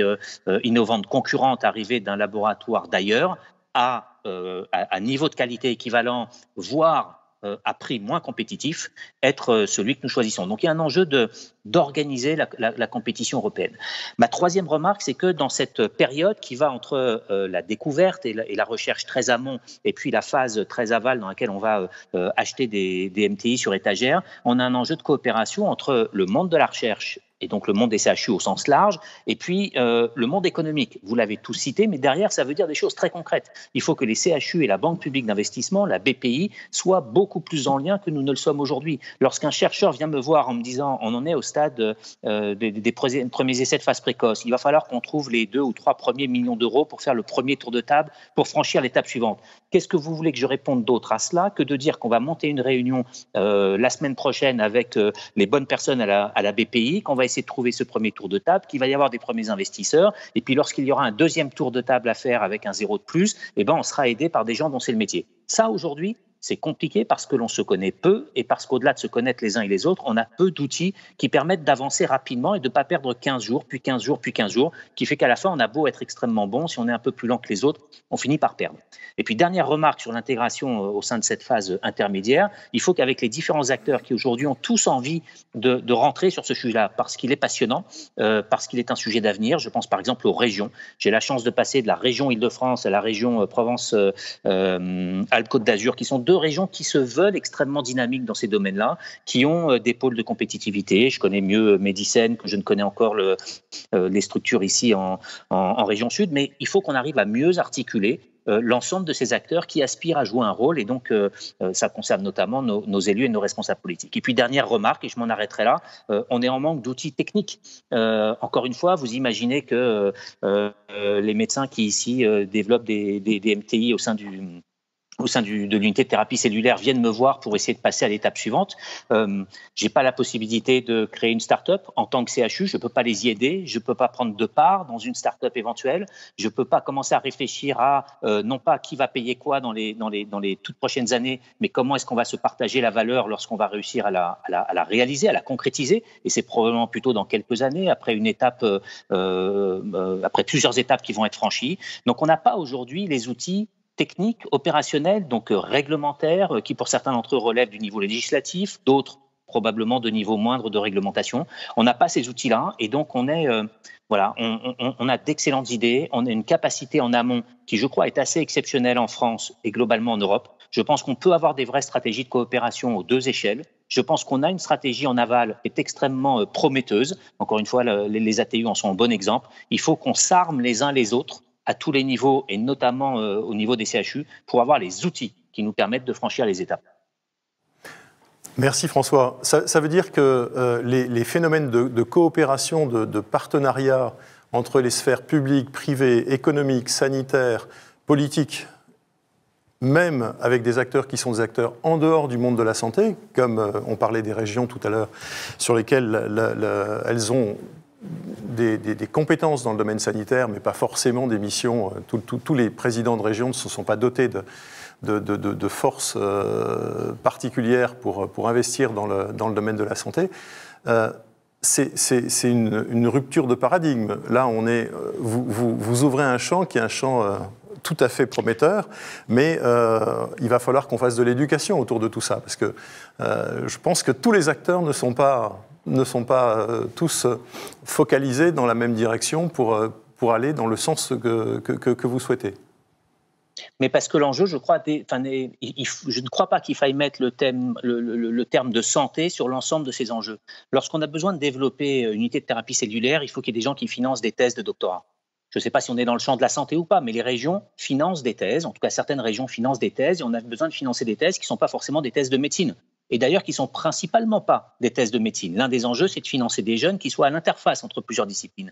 Lorsqu'on a besoin d'accueillir une start-up et de l'aider à monter en compétences, je ne sais pas si c'est dans le champ si c'est au prétexte du champ de la santé qu'il faut que les uns et les autres se coordonnent. C'est aussi au prétexte du développement économique de la région, de la création d'emplois, de la création d'écosystèmes de recherche et de développement qui vont avoir des impacts collatéraux sur ici ou là des clusters ou c'est un peu le mot la mode, mais voilà, des lieux dans lesquels des chercheurs et le monde de l'industrie vont se rencontrer. Donc je pense qu'il faut qu'on élargisse, qu'on ait deux approches. Premièrement, oui, il faut qu'on élargisse le concept de santé et qu'on fasse venir à nous des gens qui pensent que parce qu'ils n'en ont pas les prérogatives, la santé ne les concerne pas directement. Je pense effectivement que souvent ils se trompent et que la santé ayant des externalités nombreuses, elle les concerne également. Mais d'autre part, la santé a besoin de faire venir à elle des compétences qui sont dans d'autres champs économiques, du développement, même du développement territorial. On a beaucoup développé au moment du débat sur la taille des hôpitaux, les petits hôpitaux, les hôpitaux de proximité, etc. Le fait qu'il y avait un enjeu à la fois de santé, mais également de développement du territoire. C'est probablement vrai. C'est aussi très vrai dans la recherche et le développement. Et donc je pense qu'il faut à la fois qu'on l'acte en termes d'enjeux politiques et de conviction, il faut également qu'on le concrétise dans des outils qui nous facilitent le fait de travailler ensemble. Merci beaucoup. C'était passionnant. Je sais que vous êtes extrêmement pris. Je vous rends la liberté de quitter le débat. Malheureusement, on va vous regretter parce qu'il y avait des interactions. Alors, peut-être juste une question de la part de Philippe Berta, parce qu'on parle avec un politique, justement, donc... Non, c'est pas du tout dans ce cas-là que je voulais intervenir. Je veux d'abord saluer M. Crémieux parce que j'ai un petit peu connu son prédécesseur, Arnaud, mais surtout lui dire que je suis vice-président du pôle de compétitivité Eurobiomed. Vous avez cité les pôles de compétitivité. Je mange à midi avec le nouveau président de Medicem, d'ailleurs, et j'espère que dans ce cadre-là, on va vite vous rencontrer, parce que j'ai perçu que du coup, nous aurions rapidement beaucoup de choses à nous dire. Voilà, c'était juste cette petite parenthèse, très personnelle. Et donc je reste un peu et vous écoute. Bon, alors, si Sandrine veut bien, je vais passer tout de suite la parole à Philippe, parce que dans la continuité des propos, je trouve que la représentation nationale et la voix de Philippe Berta, député du Gard et président de la commission des maladies rares à l'Assemblée nationale, est tout à fait intéressante. Philippe, vous nous parlerez aussi de la loi bioéthique qui devrait, si possible, apporter un certain nombre d'améliorations qui permettront justement de faire de la recherche clinique de façon plus facile en France.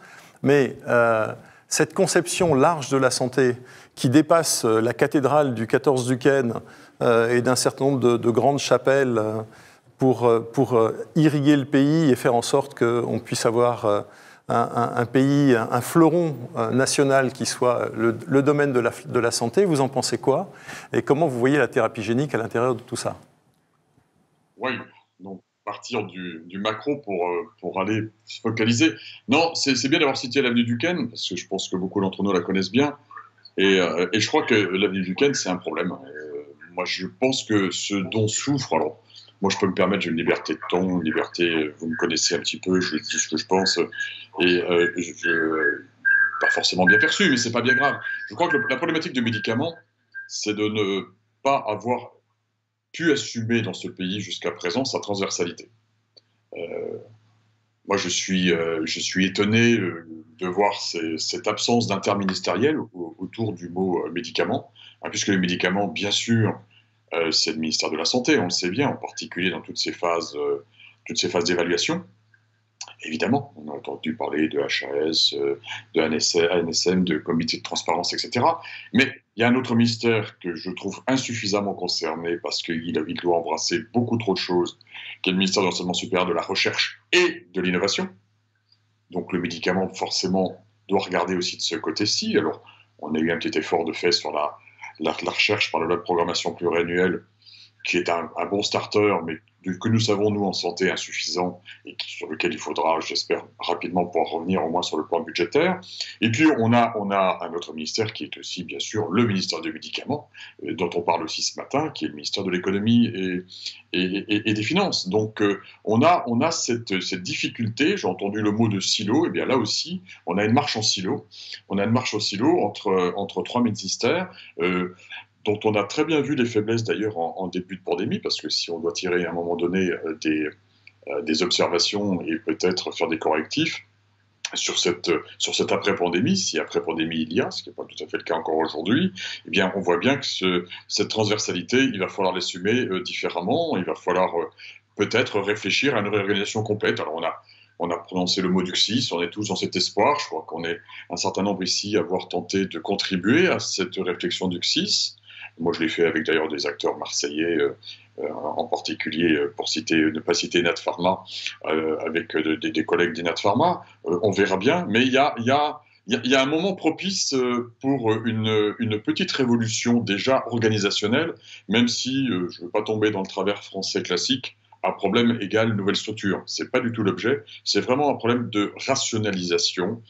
On a ce problème de rationalisation d'interministériel, mais aussi à travers les 3 ou 4 grosses agences qu'il faudrait peut-être un jour mieux clarifier sur l'innovation. On entend parler de l'agence d'innovation en santé comme perspective pour le mois de juillet, mais il y a probablement une agence unique à réfléchir sur les financements de la recherche, qu'elle soit d'ailleurs recherche plus fondamentale ou recherche clinique, PHRC, ANR, etc. Enfin, il faudrait probablement inventer un guichet unique pour l'évaluation avec une troisième agence. Bref, il y a cette structuration qui ne doit pas cacher le problème que Nicolas Bouzou a effectivement immédiatement mentionné, qui est une réflexion de fond. Alors moi, je ne rentrerai pas dans cette réflexion, je suis qu'un pauvre biologiste, qui est le modèle économique, en particulier pour les thérapies géniques et les thérapies cellulaires. On n'écartera pas ce problème-là. Aujourd'hui, les chiffres ont été cités, ils sont passionnants parce que ça fait quand même, j'allais dire, quelques décennies que nous avions tous les uns les autres. Moi, en tant que généticien, un peu tendance à prévendre les thérapies géniques. Aujourd'hui, c'est très agréable ce matin de voir qu'on en parle comme un fait acquis, en plein développement, en pleine explosion, et c'est bien le cas. Mais le modèle économique reste à inventer, et le modèle économique aujourd'hui, il n'est pas en place. On abuse peut-être un peu trop, peut-être, j'en sais rien. En tout cas, cet exemple est tellement frappant de la métrophie spinale, qui est un superbe exemple, où effectivement on voit cette injection unique, on ne sait même plus cibler si c'est 1 million ou 2 millions d'euros l'injection, et où effectivement, forcément, à 2 millions d'euros l'injection, on a un blocage qui va rapidement s'opérer sur le plan budgétaire, alors que là encore, comme l'a dit Nicolas Bouzou, on n'est pas capable du tout d'intégrer dans cette réflexion, même si effectivement c'est trop cher, même s'il faudra trouver une façon de baisser ces prix-là, d'intégrer dans notre réflexion le coût de l'enfant non traité. Et ça on ne fait pas.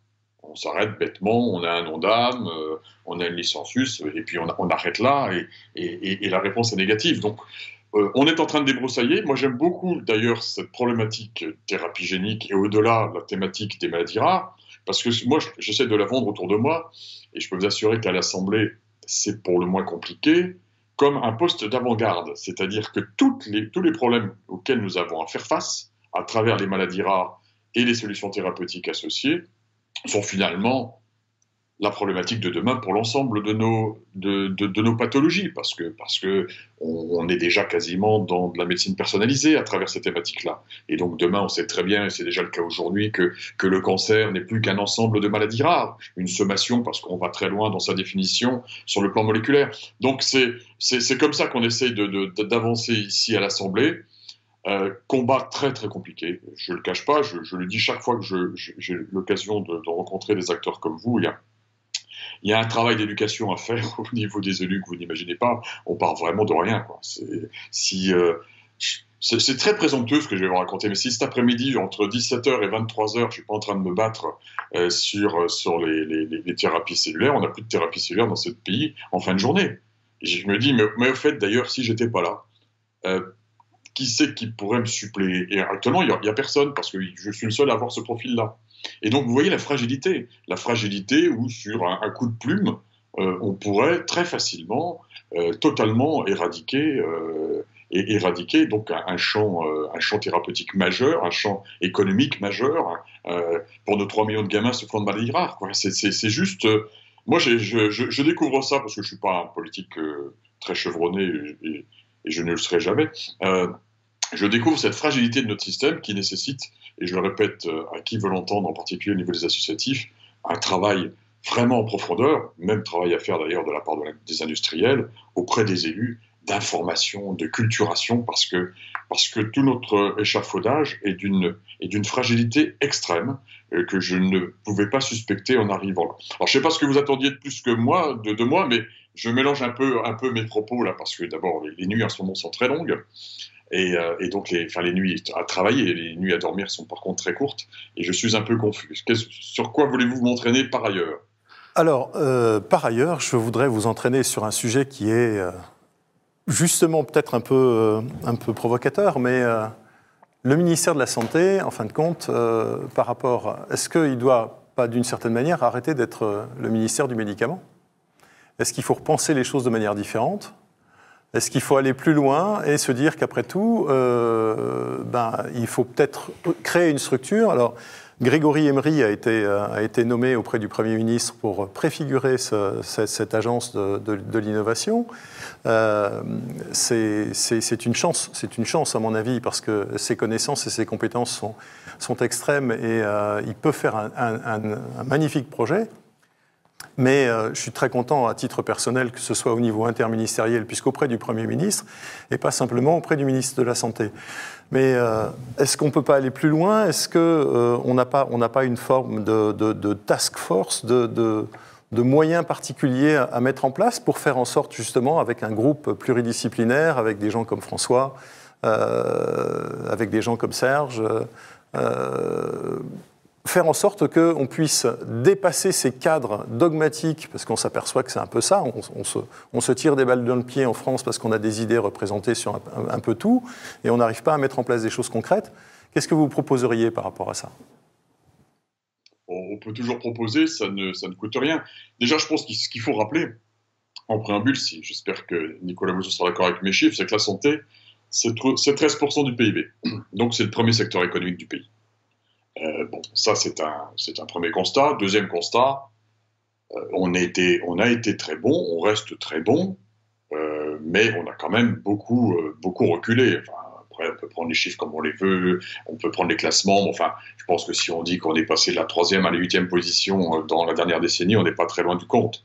Donc, vis-à-vis de ces 13% de PIB, c'est une vraie question. Est-ce qu'on est capable, est-ce qu'on a envie d'une réponse très forte, avec de vrais moyens, parce que ces vrais moyens, j'en ai parlé sur la recherche fondamentale, on sait très bien qu'on n'a pas trop de difficultés à la création de start-up dans ce pays. On a quelles difficultés, par contre, pour les accompagner dans leur financement? Où sont les grands fonds profonds dont on a besoin dans ce pays? Ils n'y sont toujours pas. Hein. On a beau tourner le problème dans tous les sens. Alors on nous parle de 6 milliards. Enfin, j'ai entendu quelques bribes d'informations qui devraient être concrétisées dans les semaines à venir.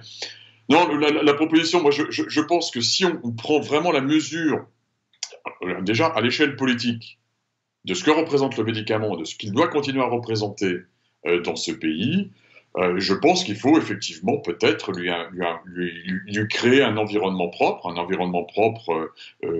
en lien effectivement directement avec le Premier ministre. On a su le faire finalement pour le handicap. Hein, il me semble que le secrétariat d'État au handicap, justement, qui pose des problèmes de transversalité, a pu obtenir ce statut-là. Moi, je vois très bien un secrétariat d'État de la médecine du futur, avec bien sûr des attaches aux 3 ministères que j'ai précités, avec ces 4 agences, et qui puisse effectivement, pourquoi pas, gagner un petit peu en degré de liberté et assumer toute la transversalité nécessaire sur toute la chaîne de valeur de la recherche fondamentale, et puisque c'est le coutume de dire, jusqu'au lit du patient. Je crois qu'aujourd'hui, il faut aller vers ça. En tout cas, moi, c'est ce que je ne cache pas que c'est quelque chose que j'ai proposé il y a déjà quelques temps. On verra bien.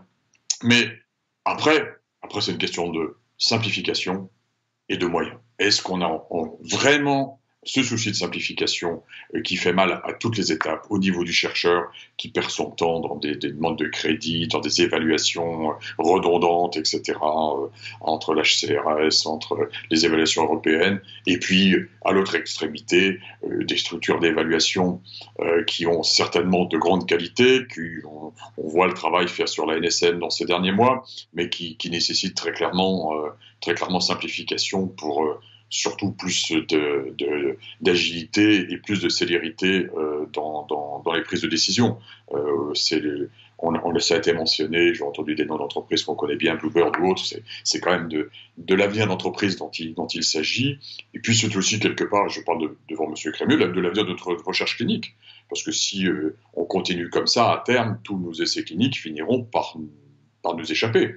Et s'ils nous échappent, c'est plein de mauvaises nouvelles. Bien sûr, d'abord, en premier lieu, pour nos patients qui seraient en première ligne, mais ensuite aussi pour nos CHU, pour lesquels c'est quand même un outil tout à fait essentiel de visibilité, de développement et de moyens. Donc, voilà, je ne sais pas si on est prêt à aller plus loin. Moi, on est mi-juin, on peut encore rêver. Juillet n'est pas encore tout de suite là, mais j'espère une décision forte. C'est le moment. Sachons profiter du temps présent. Le temps présent, c'est la pandémie. Très sincèrement, on a été collectivement dans le secteur de la santé et très malmené par cette pandémie. On a eu une image quand même renvoyée qui a été quand même négative. L'opinion publique est très sévère dans les études que j'ai pu voir sur sa vision de la santé et de la recherche. Bon, ça fait mal. Ça fait mal parce que, oui, on a encore de grandes qualités. C'est juste maintenant un problème, je le redis et je le crois, de réorganisation rapide et de moyens. Et puis, en corollaire, parce que je suis un pro-européen convaincu, aussi savoir ce dont on pourrait peut-être se débarrasser de façon hexagonale pour monter à l'échelon européen. Et quand on parle, par exemple, d'essais cliniques, en particulier dans les maladies rares, voilà un bel item sur lequel je pense que l'échelon européen pourrait être rapidement l'échelon le plus satisfaisant. Et là, c'est un autre contexte qui peut s'y prêter parce que la thérapie génique et les maladies rares ont des moments importants, intéressants à vivre. On a parlé du CSIS, mais on n'oublie pas non plus que l'année prochaine, c'est la présidence de l'Europe par la France et que nous sommes un certain nombre à œuvrer pour que, effectivement, et a priori ça pourrait être acquis, que le thème des maladies rares soit un des thèmes portés fortement par la présidence française à partir du mois de janvier. Voilà, là encore, un petit peu dans tous les sens, parce que ça nécessiterait des heures de discussion, ce que je peux dire. François, une réflexion par rapport aux propos de Philippe ? Voilà, vraiment d'accord avec tout ça. Je pense que toutes les propositions qui nous permettront effectivement de travailler ensemble, que ce soit encore une fois à des échelons régionaux, mais plus encore national ou européens, sont importants.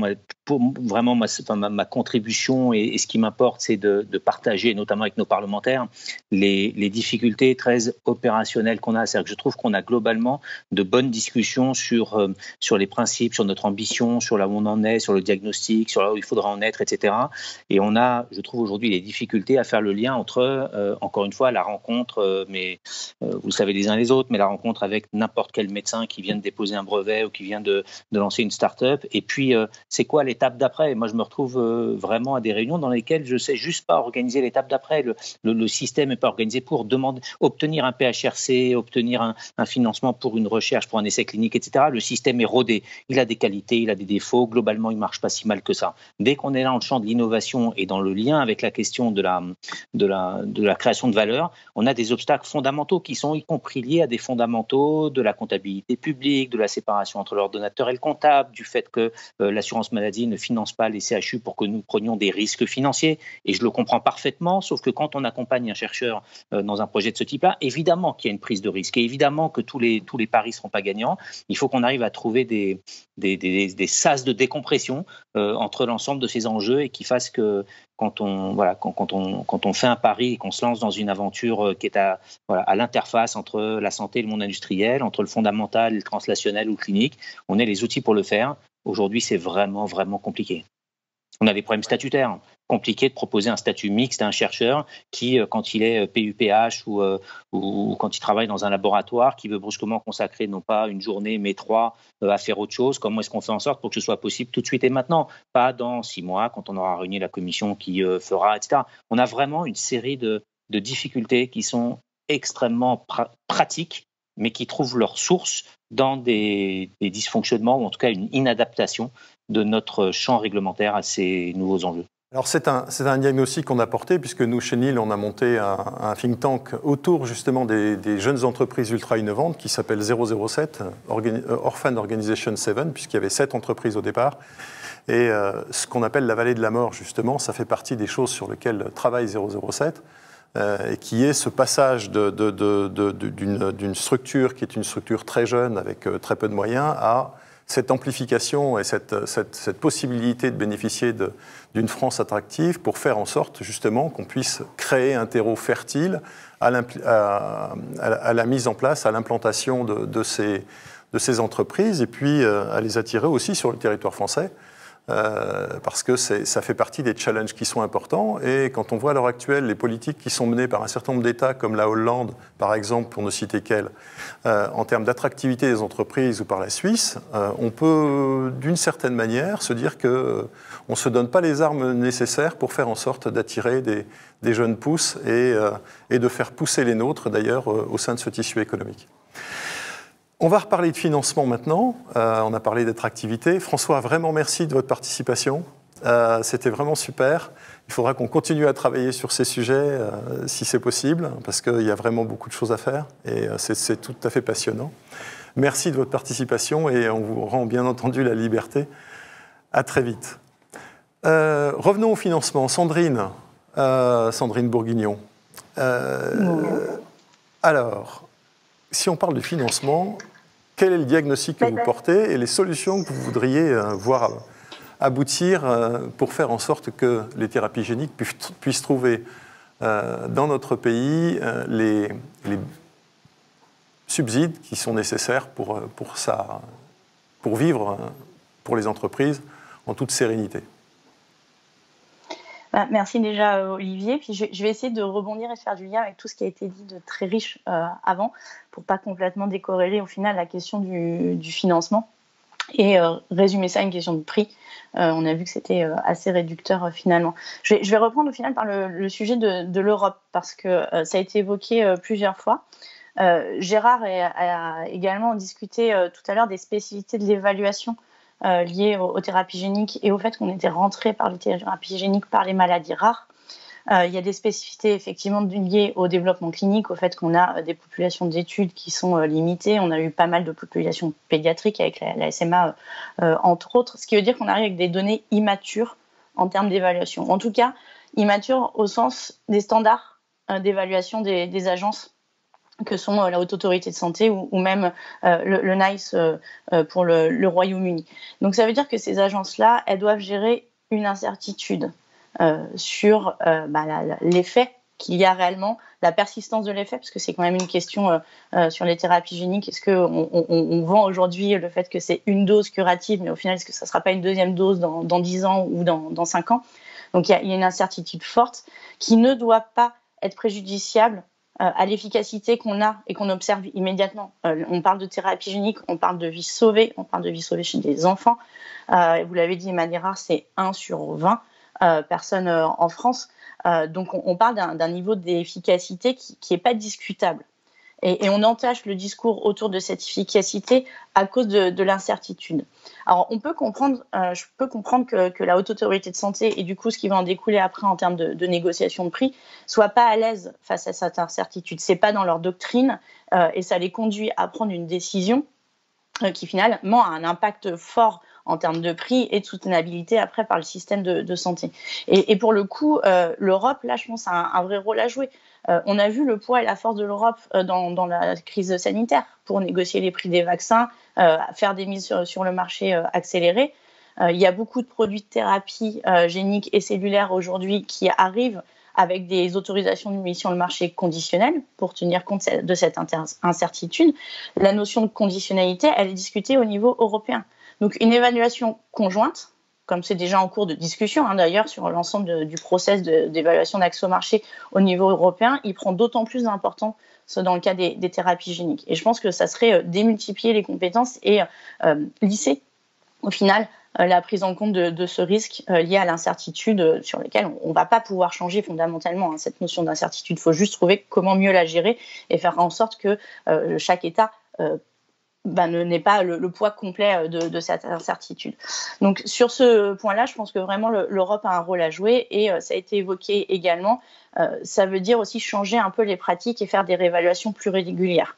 Et le rôle de la réévaluation des registres, des données de vraie vie, au final, sur ce qui se passe sur ces thérapies géniques, il est clé. On a des registres en systématique, on a les données d'ATU, enfin de process d'accès précoce, vu qu'il y a une refonte autour de l'ATU qui se met en place. Donc, on n'utilise pas assez ces données aujourd'hui pour réduire l'incertitude et faire des réévaluations régulières et beaucoup plus rapides pour se rassurer au final sur ce qui se passe vraiment quand on utilise les thérapies géniques. Donc, pour moi, le premier sujet, avant d'arriver sur la question du financement, qui est aujourd'hui toujours drivé, quel que soit le pays, par cette question d'évaluation clinique, c'est tout simplement d'avoir une vision commune de l'incertitude et de limiter le risque que prend une agence d'évaluation et donc un État ou un système d'assurance maladie quand il décide de le mettre au remboursement.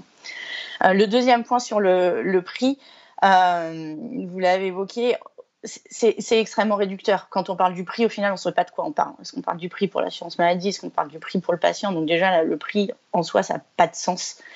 C'est une valeur économique. Chacun a un scope de prix en tête qui est très variable. Autour de la thérapie génique, je pense que la question du prix, elle est qu'on en a une vision très réductrice liée à l'administration. Et vous l'avez tous évoqué, il faut sortir pour moi de cette logique d'une administration unique qui, via le prix de cette administration unique, doit rentabiliser tous les efforts d'investissement, les coûts de production qui sont très importants pour ces thérapies géniques. C'est un non-sens de vouloir rentabiliser l'ensemble des investissements et du coût de production sur un prix d'administration. Et donc, il faut replacer ce prix dans la continuité de la prise en charge. Il y a un amont à la thérapie génique et aux maladies dont on parle, et il y a surtout un aval, puisque vous l'avez dit, c'est des patients jeunes. Et là, je suis peut-être pas tout à fait d'accord avec toi, Gérard, mais tu pourras réagir dessus. L'évaluation médico-économique, elle est utilisée aujourd'hui dans le process classique de la Haute Autorité de Santé pour discuter l'efficience avec un guideline qui se heurte aux mêmes problématiques d'ailleurs que l'évaluation clinique liée aux données immatures, etc. On rentre dans des discussions, on coupe les cheveux en quatre sur des hypothèses ou autres. La question de l'horizon de temps que tu as évoqué, la vraie vie, on a des données à 1 an, à 2 ans, au mieux dans la SMA maintenant, c'est un non-sens. On recrée de l'incertitude derrière au lieu de regarder vraiment ce qui se passe à 1 ou 2 ans. Mais on reste sur de l'évaluation économique du type efficience et pas sur de l'évaluation coût-bénéfice comme on peut le faire dans d'autres domaines comme l'écologie ou autres, où on prend l'ensemble des externalités.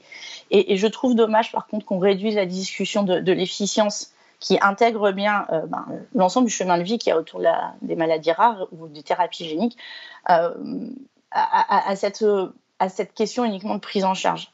Le bénéfice complet, à la fois pour le patient, pour la société d'un point de vue économique, il est à plus long terme. Et si on ne l'intègre pas dans une étude plus large de bénéfices, on perd le bien fondé et l'intérêt qui fait que oui, on a une disposition à investir et à payer au final importante sur ces thérapies géniques. Et on reste sur une question de prix. Enfin, vous avez tous évoqué dans la SMA le Zolgensma.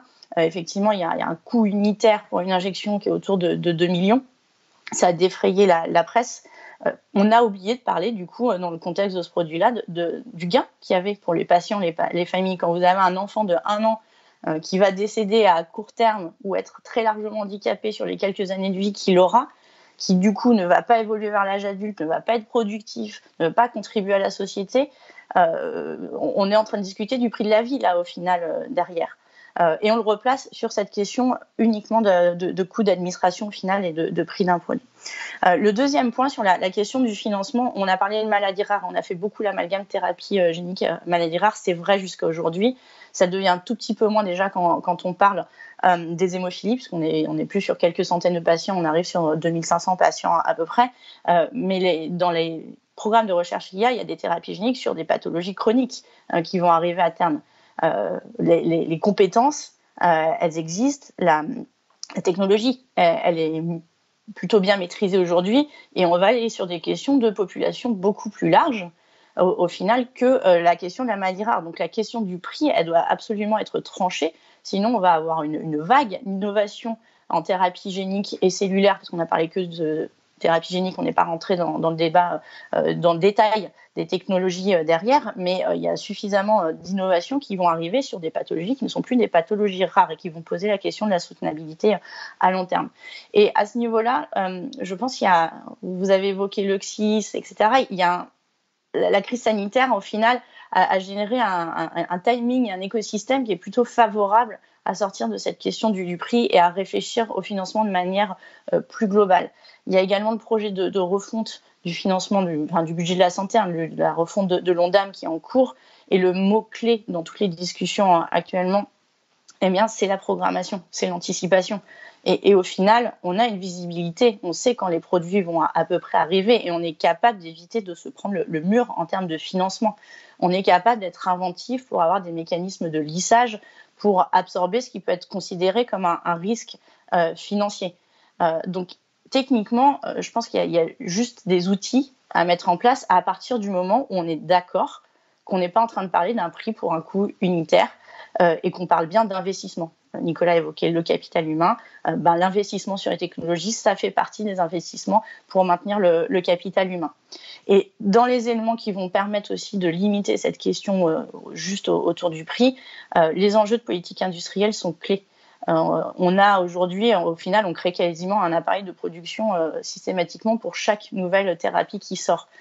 Si on a un appareil de production suffisamment important, comme Anne-Lise l'a indiqué, forcément, on va générer des économies d'échelle et forcément, les coûts de production qu'on doit rentabiliser via cette question du prix vont diminuer. Donc, il y a des mécanismes qui sont possibles pour réduire le poids de cette question du prix dans la question de l'accès et du financement des thérapies géniques. Le dernier point, juste pour conclure, du coup, rapidement, on a évoqué ce changement de casquette, mais je voudrais surtout conclure sur le fait que le prix, c'est une vision de remboursement, c'est une vision d'assurance maladie. Et on a évoqué les patients, on a évoqué l'économie, ce que je disais, quand on change de casquette, au final, on voit que l'intérêt des thérapies géniques, il est multiple et que c'est cet intérêt-là qu'il faut additionner. Une limitation du handicap, des années de vie gagnées, tout le champ de la qualité de vie qui n'est pas aussi assez valorisé aujourd'hui dans l'évaluation et dans le prix, il est absolument impératif. D'un point de vue économique, vous l'avez tous évoqué, c'est un levier de croissance. Comment on donne une valeur au fait qu'on soit un levier de croissance? Aujourd'hui, il y a effectivement une ouverture dans l'accord cadre, mais la quantification de cette valeur-là, techniquement, elle n'est pas faite. Et enfin, pour l'assurance maladie, et par défaut, on pourrait dire l'État, justement, la valorisation de ses coûts et de ses gains de productivité, il n'apparaît pas. Il n'y a pas d'évaluation à long terme, il n'y a pas de retour sur investissement qui est calculé in fine pour que tout le monde soit d'accord sur la somme des bénéfices que l'on couvre au travers de cette discussion du prix. Merci beaucoup Sandrine, c'est tout à fait intéressant. C'est vrai qu'il y a encore une fois, on bute sur des questions qui sont des questions dogmatiques, des questions de silos, sur lesquelles il va falloir qu'on arrive à trouver des solutions, parce que ce pays est une succession de tuyaux d'orgue qui ne communiquent pas entre eux. Donc il va peut-être falloir qu'on arrive à trouver des champs transversaux pour arriver à faire des politiques qui soient des politiques positives et constructives, et considérer la santé comme un relais de croissance. Je pense que ça fait partie des choses importantes. Et je vais tout de suite m'adresser à Serge Braun, qui est donc le directeur scientifique de l'AFM Téléthon. Alors, l'AFM Téléthon, c'est une structure extraordinaire, parce que c'est non seulement une association de malades, mais c'est également un opérateur de solutions thérapeutiques. On en parlait hier avec Laurence Thienot. Et vous avez créé un modèle qui est un modèle tout à fait particulier. Et parlez-nous, vous êtes des précurseurs de la thérapie génique en France. Et donc parlez-nous de la thérapie génique et de la façon dont vous la voyez, et surtout du rôle de la France dans son développement et on va dire son rayonnement. Alors je vais répondre aussi en rebond de tout ce qui a été dit. Moi, j'ai une chance extraordinaire, personnellement, c'est d'avoir vécu de l'intérieur l'émergence et la révolution de la thérapie génique. J'ai commencé dans le monde de la recherche il y a 35 ans, d'ailleurs avec des financements d'une petite association qui s'appelait AFM et qui, grâce au Téléthon, est devenue l'association qu'on connaît. Et ensuite, même lorsque je suis rentré dans la biotech, financé d'ailleurs aussi par l'association, j'ai découvert le monde de la thérapie génique et j'y ai travaillé. Et donc, on a, avec l'association, vécu ces 30 ans d'émergence de la thérapie génique. Effectivement, le premier essai date de 1990. C'était dans une maladie rare, une immunodéficience sévère, aux États-Unis. Mais les grandes avancées de la thérapie génique, c'est en France qu'on les a développées et démontrées. Sur les 16 médicaments qui sont aujourd'hui sur le marché en thérapie génique, qui évoquait Anne-Lise, eh bien, il y en a 5 qui doivent directement à des recherches françaises et d'ailleurs soutenues par le Téléthon. On a évoqué tout à l'heure Bluebird Bio, qui est une société américaine, et je vais revenir dessus parce que beaucoup de ces innovations, effectivement, sont parties aux États-Unis. Bluebird Bio, c'était un fonds d'investissement, Third Rock, qui a racheté Genetics, petite start-up française. Et les travaux initiaux, c'est ceux de Philippe Lebouche, Yves Bezard, INSERM, CEA, financés par le Téléthon jusqu'à les essais de phase 1 inclus dans la bêta-thalassémie, une maladie des globules rouges. Et puis c'est aussi l'adrénoleucodystrophie, Nathalie Cartier, Patrick Aubourg, INSERM et aussi CEA, financés là aussi par la générosité publique française. Et donc, je pourrais multiplier les exemples. Astellas, qu'a évoqué Gérard tout à l'heure. Astellas, c'est une société japonaise qui a repris le programme d'une société américaine qui elle-même avait licencié le produit à Généton, le laboratoire qu'on a lancé en 1990, au départ pour les cartes du génome, puis ensuite dans le milieu des années 90 sur la thérapie génique.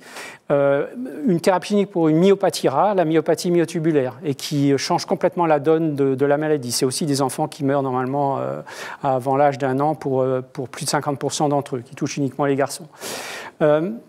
En fait, 5 doivent directement en recherche française et il y en a 8 autres sur les 16. Donc on peut dire que l'immense majorité des produits qui sont aujourd'hui sur le marché doivent aussi aux technologies qui ont été mises en œuvre par la recherche française. Sur les 8 autres, on a beaucoup de produits de type cellules CAR-T en oncologie, mais les cellules CAR-T utilisent la même technologie que ce qui a été développé pour les bébés bulles, pour les immunodéficiences sévères. C'est des cellules de la moelle osseuse qu'on prélève, qu'on corrige génétiquement ou qu'on arme en l'occurrence contre le cancer, puis qu'on réinjecte aux malades. C'est une thérapie génique, j'allais dire, copie conforme de ce qui a été développé pour des maladies du système immunitaire. Et le pionnier dans le domaine, c'est Alain Fischer, avec Marina Cavazzana, qui ont développé ces thérapeutiques, et là aussi avec les fonds de la générosité publique, avec les fonds du Téléthon. Donc, on a été en France, comme dans beaucoup d'autres domaines, on a été très bon au stade de la recherche.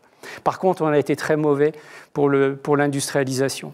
Et comme dans beaucoup d'autres domaines aussi, pas uniquement dans le domaine de la santé. Et là, on reprend un petit peu l'archétype de la France, qui est capable d'innover, mais qui a beaucoup de mal à industrialiser.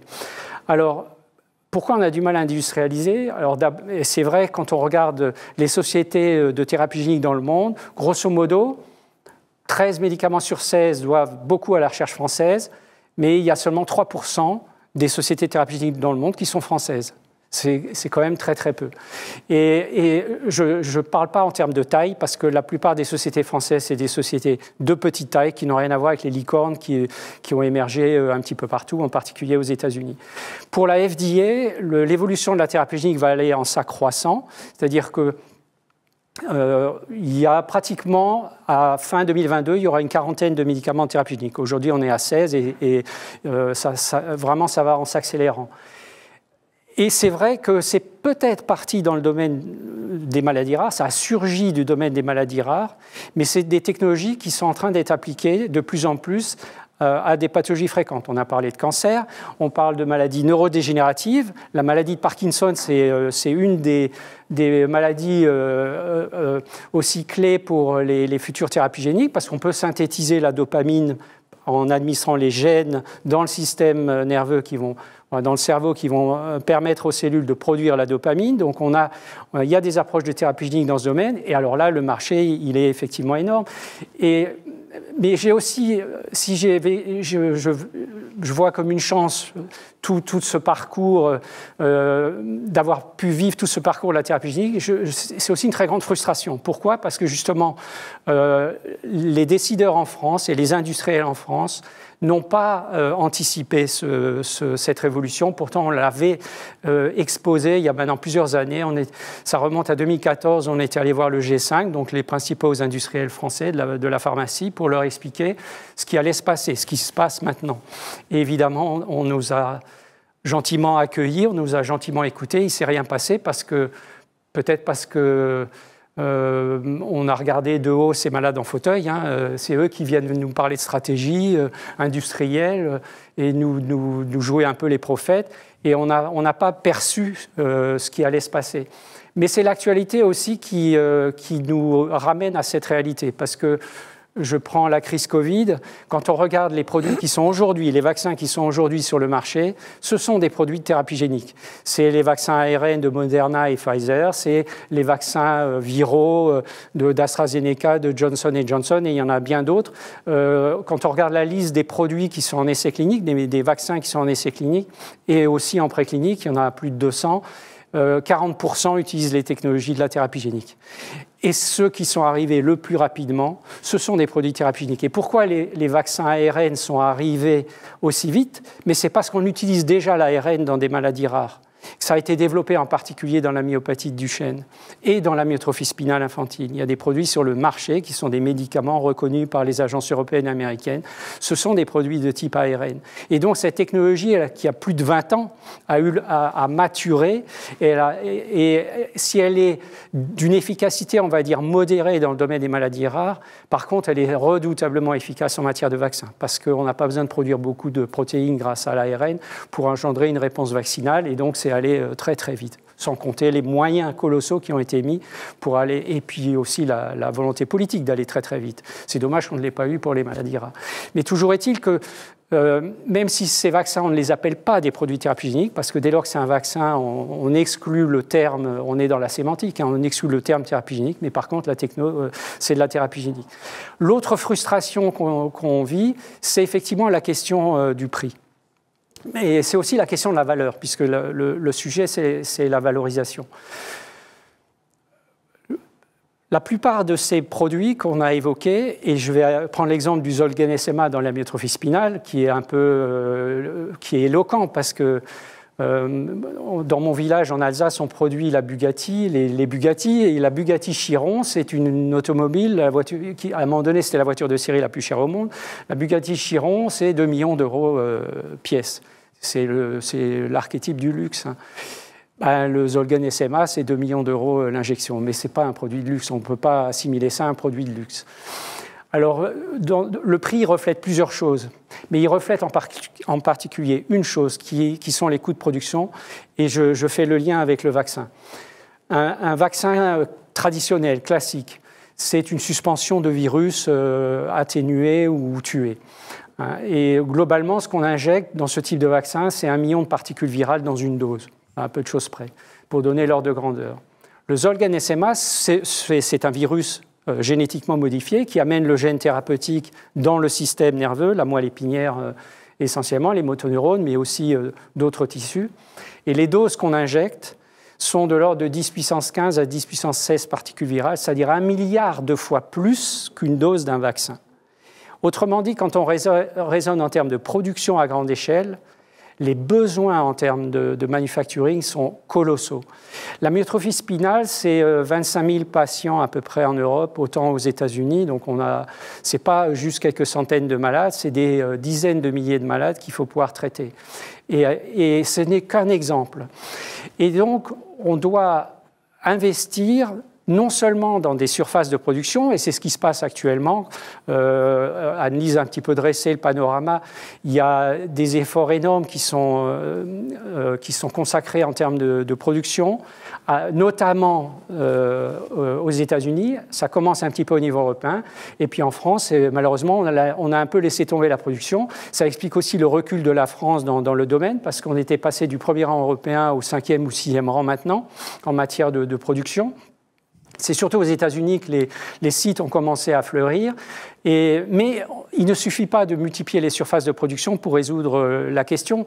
Rien que pour la myotrophie spinale, il faudrait être capable de produire 15 millions de litres dans des fermenteurs du produit ensuite à purifier. Mais ça, c'est impossible. Personne n'est capable de faire ça, et même en multipliant les surfaces, on n'y arrivera pas. Donc il faut de l'innovation. Il faut de l'innovation pour produire à grande échelle. Et de l'innovation dans des domaines très variés, effectivement à la frontière de beaucoup de disciplines. C'est la virologie, parce qu'on utilise souvent des virus, et le Zolgen-SMA, c'est un virus qui transporte le gène thérapeutique.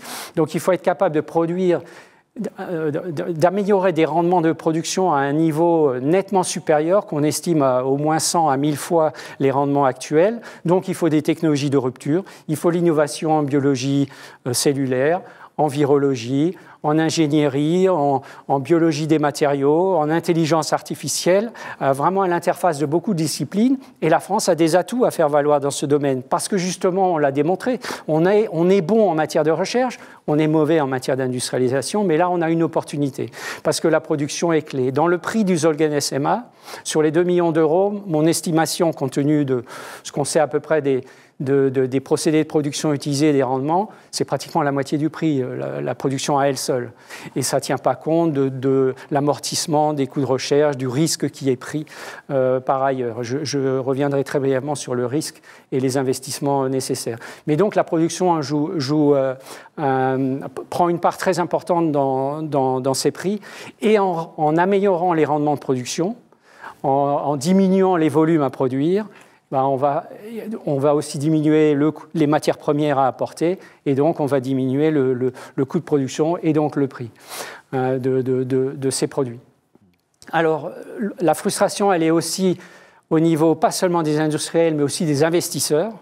Parce qu'en France, on a quelques investisseurs de taille, on va dire, raisonnable, mais qui n'ont pas, pendant très longtemps, misé dans la thérapie génique, trop risqué, pas rentable à court terme, ça se comprend, hein, c'est pas...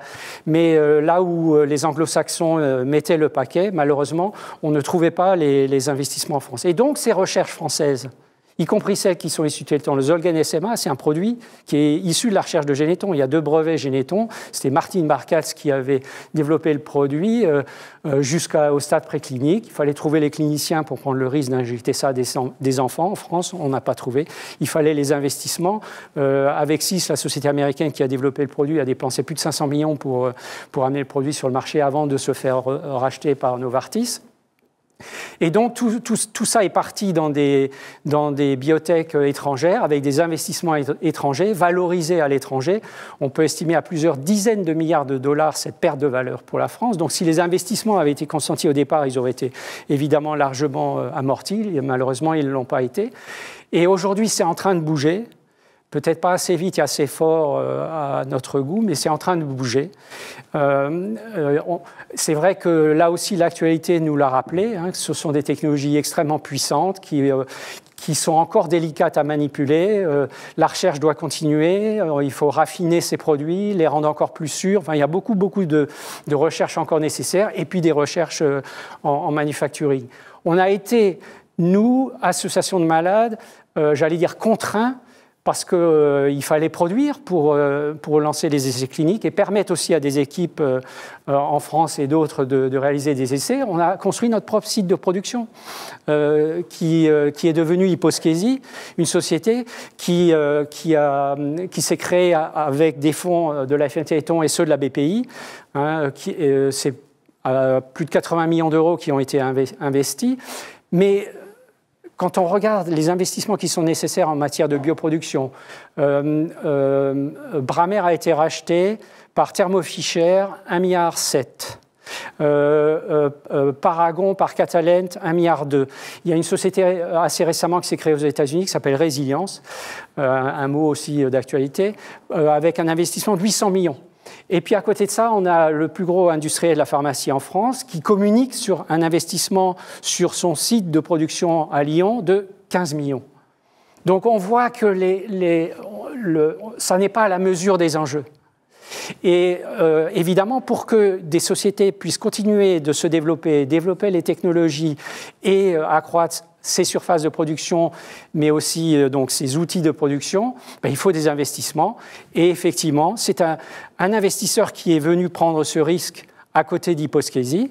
Et ce n'est pas un investisseur français, ce n'est pas un industriel français, c'est un investisseur coréen, mais qui a choisi d'investir en France, sur un site en France, avec des travaux qui ont démarré juste en face d'Hyposchésie, d'un nouveau site de production qui va produire des lots commerciaux de thérapie génique. Donc la pierre de l'édifice, elle est là, elle est solide et elle va être amenée à se développer. Et pour terminer, comme un des enjeux importants, et puis je finirai peut-être sur juste un petit aparté sur la question du prix, un des enjeux importants, c'est la production. Il y a effectivement une prise de conscience au niveau dans le cadre du CSIS de la bioproduction, de la nécessité d'avancer en matière de bioproduction. Mais là, on est bioproduction au sens large, c'est-à-dire les productions des biothérapies. Il y a les anticorps monoclonaux, il y a les thérapies cellulaires, il y a les thérapies géniques. Mais la thérapie génique, c'est un pilier important parce que si 50 à 60% des médicaments qui arrivent, compte tenu de ce qu'on voit en essais cliniques et on sait ce qui va arriver sur le marché, ce sont des produits de biothérapie. La part de la thérapie génique va être très importante. Ça sera peut-être plus de la moitié de ces produits dans les années qui viennent. Et donc, les enjeux en matière de production sont absolument importants et nécessitent qu'il y ait vraiment un effort très spécifique porté sur la thérapie génique. Nous, on le porte au travers d'une initiative qui s'appelle I2Bio, dont le cœur est un site de production modulaire qui va évaluer toutes ces technologies qui vont émerger de cette recherche française, qu'on va aussi contribuer à faire émerger et à favoriser. Mais ce site va les industrialiser et ensuite va les valoriser au travers des licences à des manufacturiers, si possible en France, à des industriels, si possible français, et vraiment à résoudre ce plafond de verre en matière de production qui est ce facteur 100 à 1000 d'amélioration des rendements de production. Et donc ça fera par ricochet aussi réduire le coût. Alors la santé n'a pas de prix, mais elle a un coût. Je ne sais plus qui a prononcé cette phrase que je reprends, mais c'est clair qu'il va falloir faire baisser le coût. La crainte qu'on a aujourd'hui, c'est qu'on a longtemps pensé que la thérapie génique était réservée aux maladies rares. C'est vrai qu'elle a émergé grâce aux maladies rares et qu'elle va répondre à beaucoup de questions pour les maladies rares, mais on le voit aussi pour beaucoup d'autres applications qui concerneront globalement tout le monde. Mais donc, il serait très dommageable que l'évaluation aujourd'hui de l'efficacité de ces médicaments soit préemptée, si je puis dire, par l'arrière-pensée du prix que vont représenter ces produits. Il y a un risque aussi de mettre la barre très très haute avant d'autoriser un produit de thérapie génique, tout simplement parce qu'on se dit « ouh là là, ça va coûter très cher ».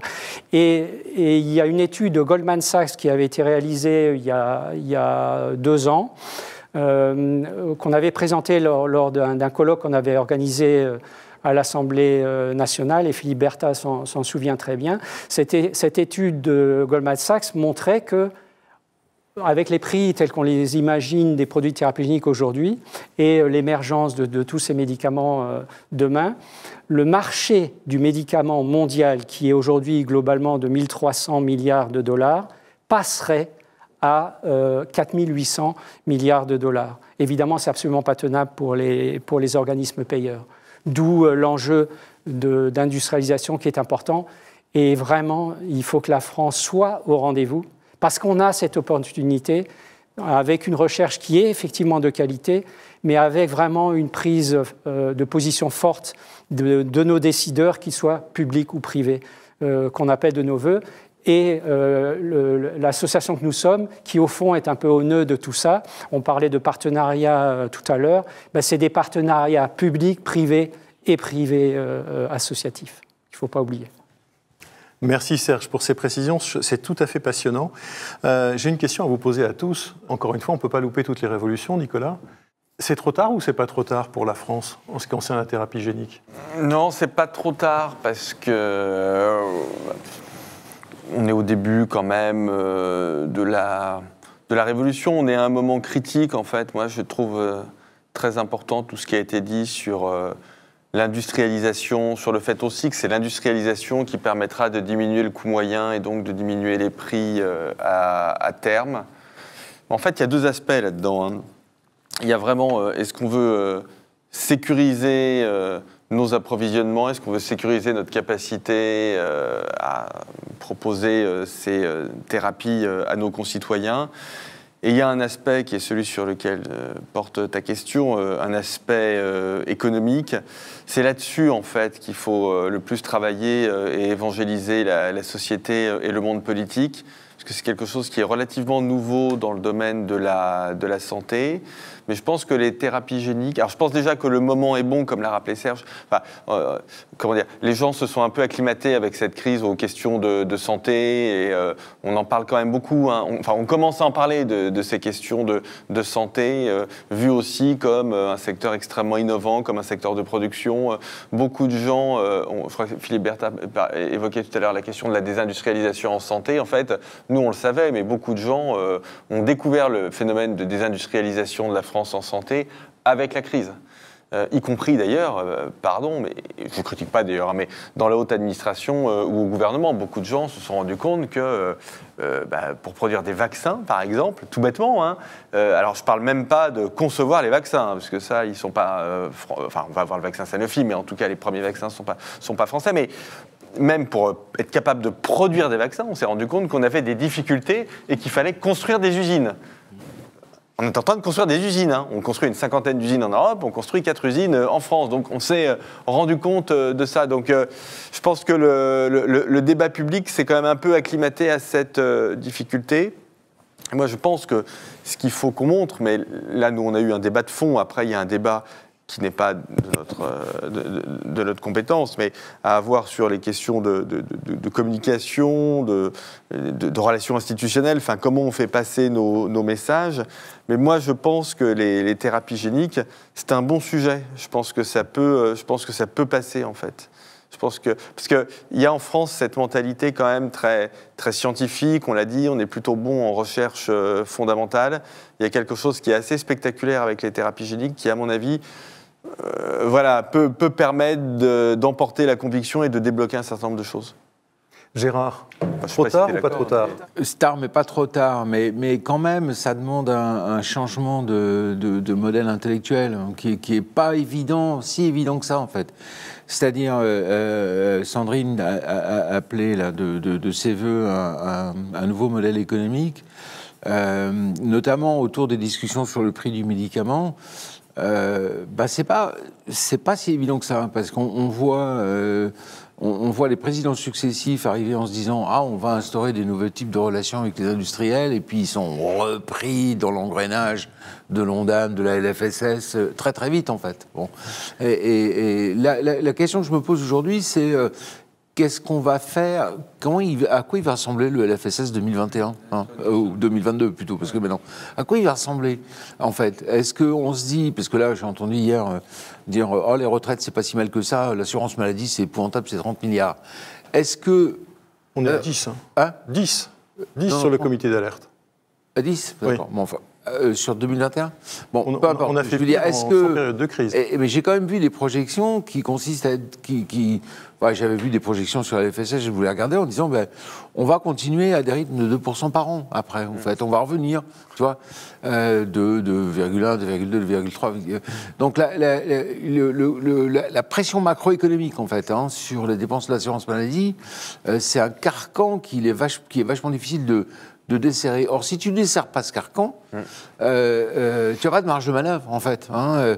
Et puis, alors, attends, dans la LFSS, les hôpitaux, ils vont demander des lits en plus, machin, etc. Donc, on va dire, on va squeezer le médicament une fois de plus, quoi, tu vois, en fait. Donc, je suis pas forcément très optimiste. Alors que, oui, je pense qu'en fait, il y aurait de la place pour des nouveaux modèles, nouveaux modèles économiques en termes de financement. Et je suis complètement d'accord sur le fait que les thérapies géniques, pour le moment, c'est les maladies rares, mais ça va être autre chose dans le futur. Cela dit, du coup, on peut s'attendre à ce que les prix soient moins élevés. Hein. Bon, déjà, parce qu'il y aura plus de patients traités, etc.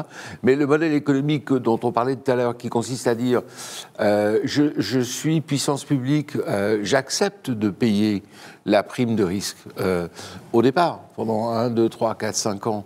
Mais je demande à l'industriel, avec des efforts de productivité, etc., d'être à ce prix-là dans 5, 6 ans. Donc cette réflexion-là qui consiste à dire, et ça c'est une réflexion qui implique aussi un changement culturel. Combien de fois j'ai entendu quand je disais ça, non, l'assurance maladie ne doit pas payer pour des profits privés. Voilà, donc et ça... J'ai dit, attendez, c'est le cas déjà. Quand vous fixez le prix d'un médicament, quelque part, vous rémunérez une marge. Bon, vous la rémunérez beaucoup, pas beaucoup, mais c'est le cas déjà. Mais il y a cette logique-là qui est extrêmement puissante et inscrite, en fait, dans les gènes et dans le chromosome de nos institutions, que ce soit le Comité économique du produit de santé, la DSS, la DGS, pas la DGS, la DSS. La DSS surtout. L'assurance maladie, et dont il est extrêmement difficile de sortir. Donc je suis à la fois côté CT, côté Commission de la transparence, évaluation, non, ils savent qu'il y a un challenge. Donc ils font des efforts, bon, tu vois. Oui, quoique il y a quand même, quand on lit les sténotypies de la Commission de la transparence, il y a quand même des réflexions quelquefois qui font douter de son caractère indépendant. Quand on voit un certain nombre de membres dire « nous sommes l'antichambre du comité économique des produits de santé », même si ce n'est pas formulé comme ça, et donc on doit donner des avis qui sont des avis qui permettent au comité économique d'exercer une pression sur les prix. Oui, bien sûr. Je trouve que ça, d'ailleurs, c'est éthiquement et déontologiquement extrêmement limite. Si je peux me permettre, c'est une opinion personnelle. Je ne sais pas ce qu'en pense Sandrine, mais... La commission d'évaluation économique et de santé publique, la CESP, et le service qui évaluait jusqu'à présent l'efficience est en train d'être dissolu, et que les chargés de projet d'évaluation d'efficience qui émettent un avis sur le niveau de prix qui doit éclairer le CPS vont être rattachés désormais au service d'évaluation médicale. Donc l'antichambre devient plus que dans les sténotypies, et il y a un vrai lien entre les deux qui se crée, qui est un peu inquiétant sur le fait de décorréler l'évaluation clinique de la question du prix. Après, sur la question trop tard, pas trop tard, si je peux me permettre, c'est pas encore trop tard, mais c'est urgent d'agir, comme on dit souvent, parce que ça va très vite être trop tard. On a un ensemble de temporalité qui fait que si on ne prend pas la question tout de suite, dans 1 an, 2 ans maximum, je pense, on va être vraiment perdu et dépassé par d'autres pays qui auront pris le sujet plus rapidement. Et l'urgence, c'est qu'il y a effectivement des décisions politiques importantes à prendre. On a évoqué la loi de programmation en santé, ça veut dire qu'il faut faire passer des lois organiques pour changer le fonctionnement de nos institutions. On va rentrer en période de présidentielle, donc les débats risquent de pas forcément être en faveur de ce type de réforme. Donc il y a une vraie question, parce qu'il faut changer la vision du prix auprès de différents institutionnels, auprès du public et également. Il faut qu'il y ait un soutien de la population sur ces investissements. Ça ne peut pas être une décision uniquement politique. Il faut qu'il y ait un soutien, un engagement, et qu'il y ait donc une prise de conscience collective qui se fasse autour de la thérapie génique. Mais c'est un très bon levier pour faire bouger l'ensemble du système sanitaire et casser ces silos qu'on a évoqués plusieurs fois. Anne-Lise, trop tard ou pas trop tard? Puis après, je passerai la parole à Philippe, parce que c'est quand même notre ambassadeur, d'une certaine manière, en tant que président de la commission des maladies rares. Si, Philippe, si, c'est important. Il faut que vous soyez le relais auprès du politique. Pour moi, je pense aussi que c'est effectivement tard. pas trop tard, mais il faut que la France arrête de sortir de son système où, moi, pour être dans le secteur de la biotechnologie depuis maintenant quelques décennies, où j'entends régulièrement des décideurs politiques de droite comme de gauche dire qu'on met le paquet sur les sciences de la vie et de la santé. Ça reste dans les discours, mais on ne passe pas dans la décision et on n'a toujours pas de vraie prise de risque. Et ça concerne aussi bien nos gouvernants, mais ça concerne aussi les sociétés de capital risque, où là, cette partie risque dans leur nom devient vraiment, je dirais, accessoire. Ils ont oublié qu'ils étaient là pour aider les sociétés, alors qu'en fait, il y a un certain nombre de sociétés de biotech, si on leur donnait dès le départ 10 fois le montant qui leur est habituellement alloué, elles seraient en mesure d'arriver au stade où elles peuvent faire la preuve que leur produit a du sens et va pouvoir générer des développements intéressants. Si ça ne marche pas, elles arrêtent et elles repartent sur autre chose. Mais avec, je sais pas, le million ou les 2 millions d'euros qu'on donne à une société pour démarrer, elle n'a pas de quoi faire pour assurer un développement préclinique correct et entrer en clinique. Et là, pouvoir dire que son produit est effectivement intéressant. Et ça vaut pour la thérapie génique comme pour l'ensemble de la biotech. Mais plus pour la thérapie génique parce que, comme l'a souligné à plusieurs reprises Serge ou Nicolas et Gérard, les coûts sont quand même extrêmement élevés encore aujourd'hui. Et on a beaucoup d'efforts à faire pour réduire ces coûts de production tous les coûts qui sont autour effectivement de cette activité, construction d'unités et engagement réel pour développer la thérapie génique. Philippe ? On m'a dit quand je suis arrivé ici qu'un politique c'était fait pour faire des promesses, donc faut que j'en fasse ce matin. Non, je plaisante. Bon, c'est tard. Moi, je suis aussi un vieil acteur des biotechnologies parce que je pense avoir participé à une création d'entreprise en 1994 et qui effectivement était positionné justement sur la nécessité de beaucoup de fonds pour pouvoir aller loin dans son développement, qui était déjà un problème de vectorisation d'ailleurs de thérapeutique, et qui a échoué au bout d'une dizaine d'années. Je dirais que de cette expérience-là à aujourd'hui, quand même, on a franchi quand même, et heureusement, un certain nombre de pas, un certain nombre de barrières mentales sont tombées. Il y en a encore beaucoup, il y a encore du travail.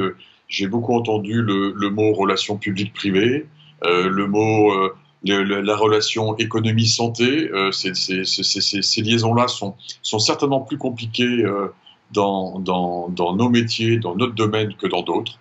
Je répète toujours à loisir que chaque fois que le terme grand capital, bien sûr de façon honteuse, quand il surgit dans l'hémicycle, c'est toujours autour de la santé et des pharma. C'est bien inscrit, c'est bien écrit, c'est comme ça. On ne va pas citer Total, on va citer Sanofi. Après, moi, je reste confiant, parce qu'il faut l'être. Peut-être que je vais être rapidement désabusé.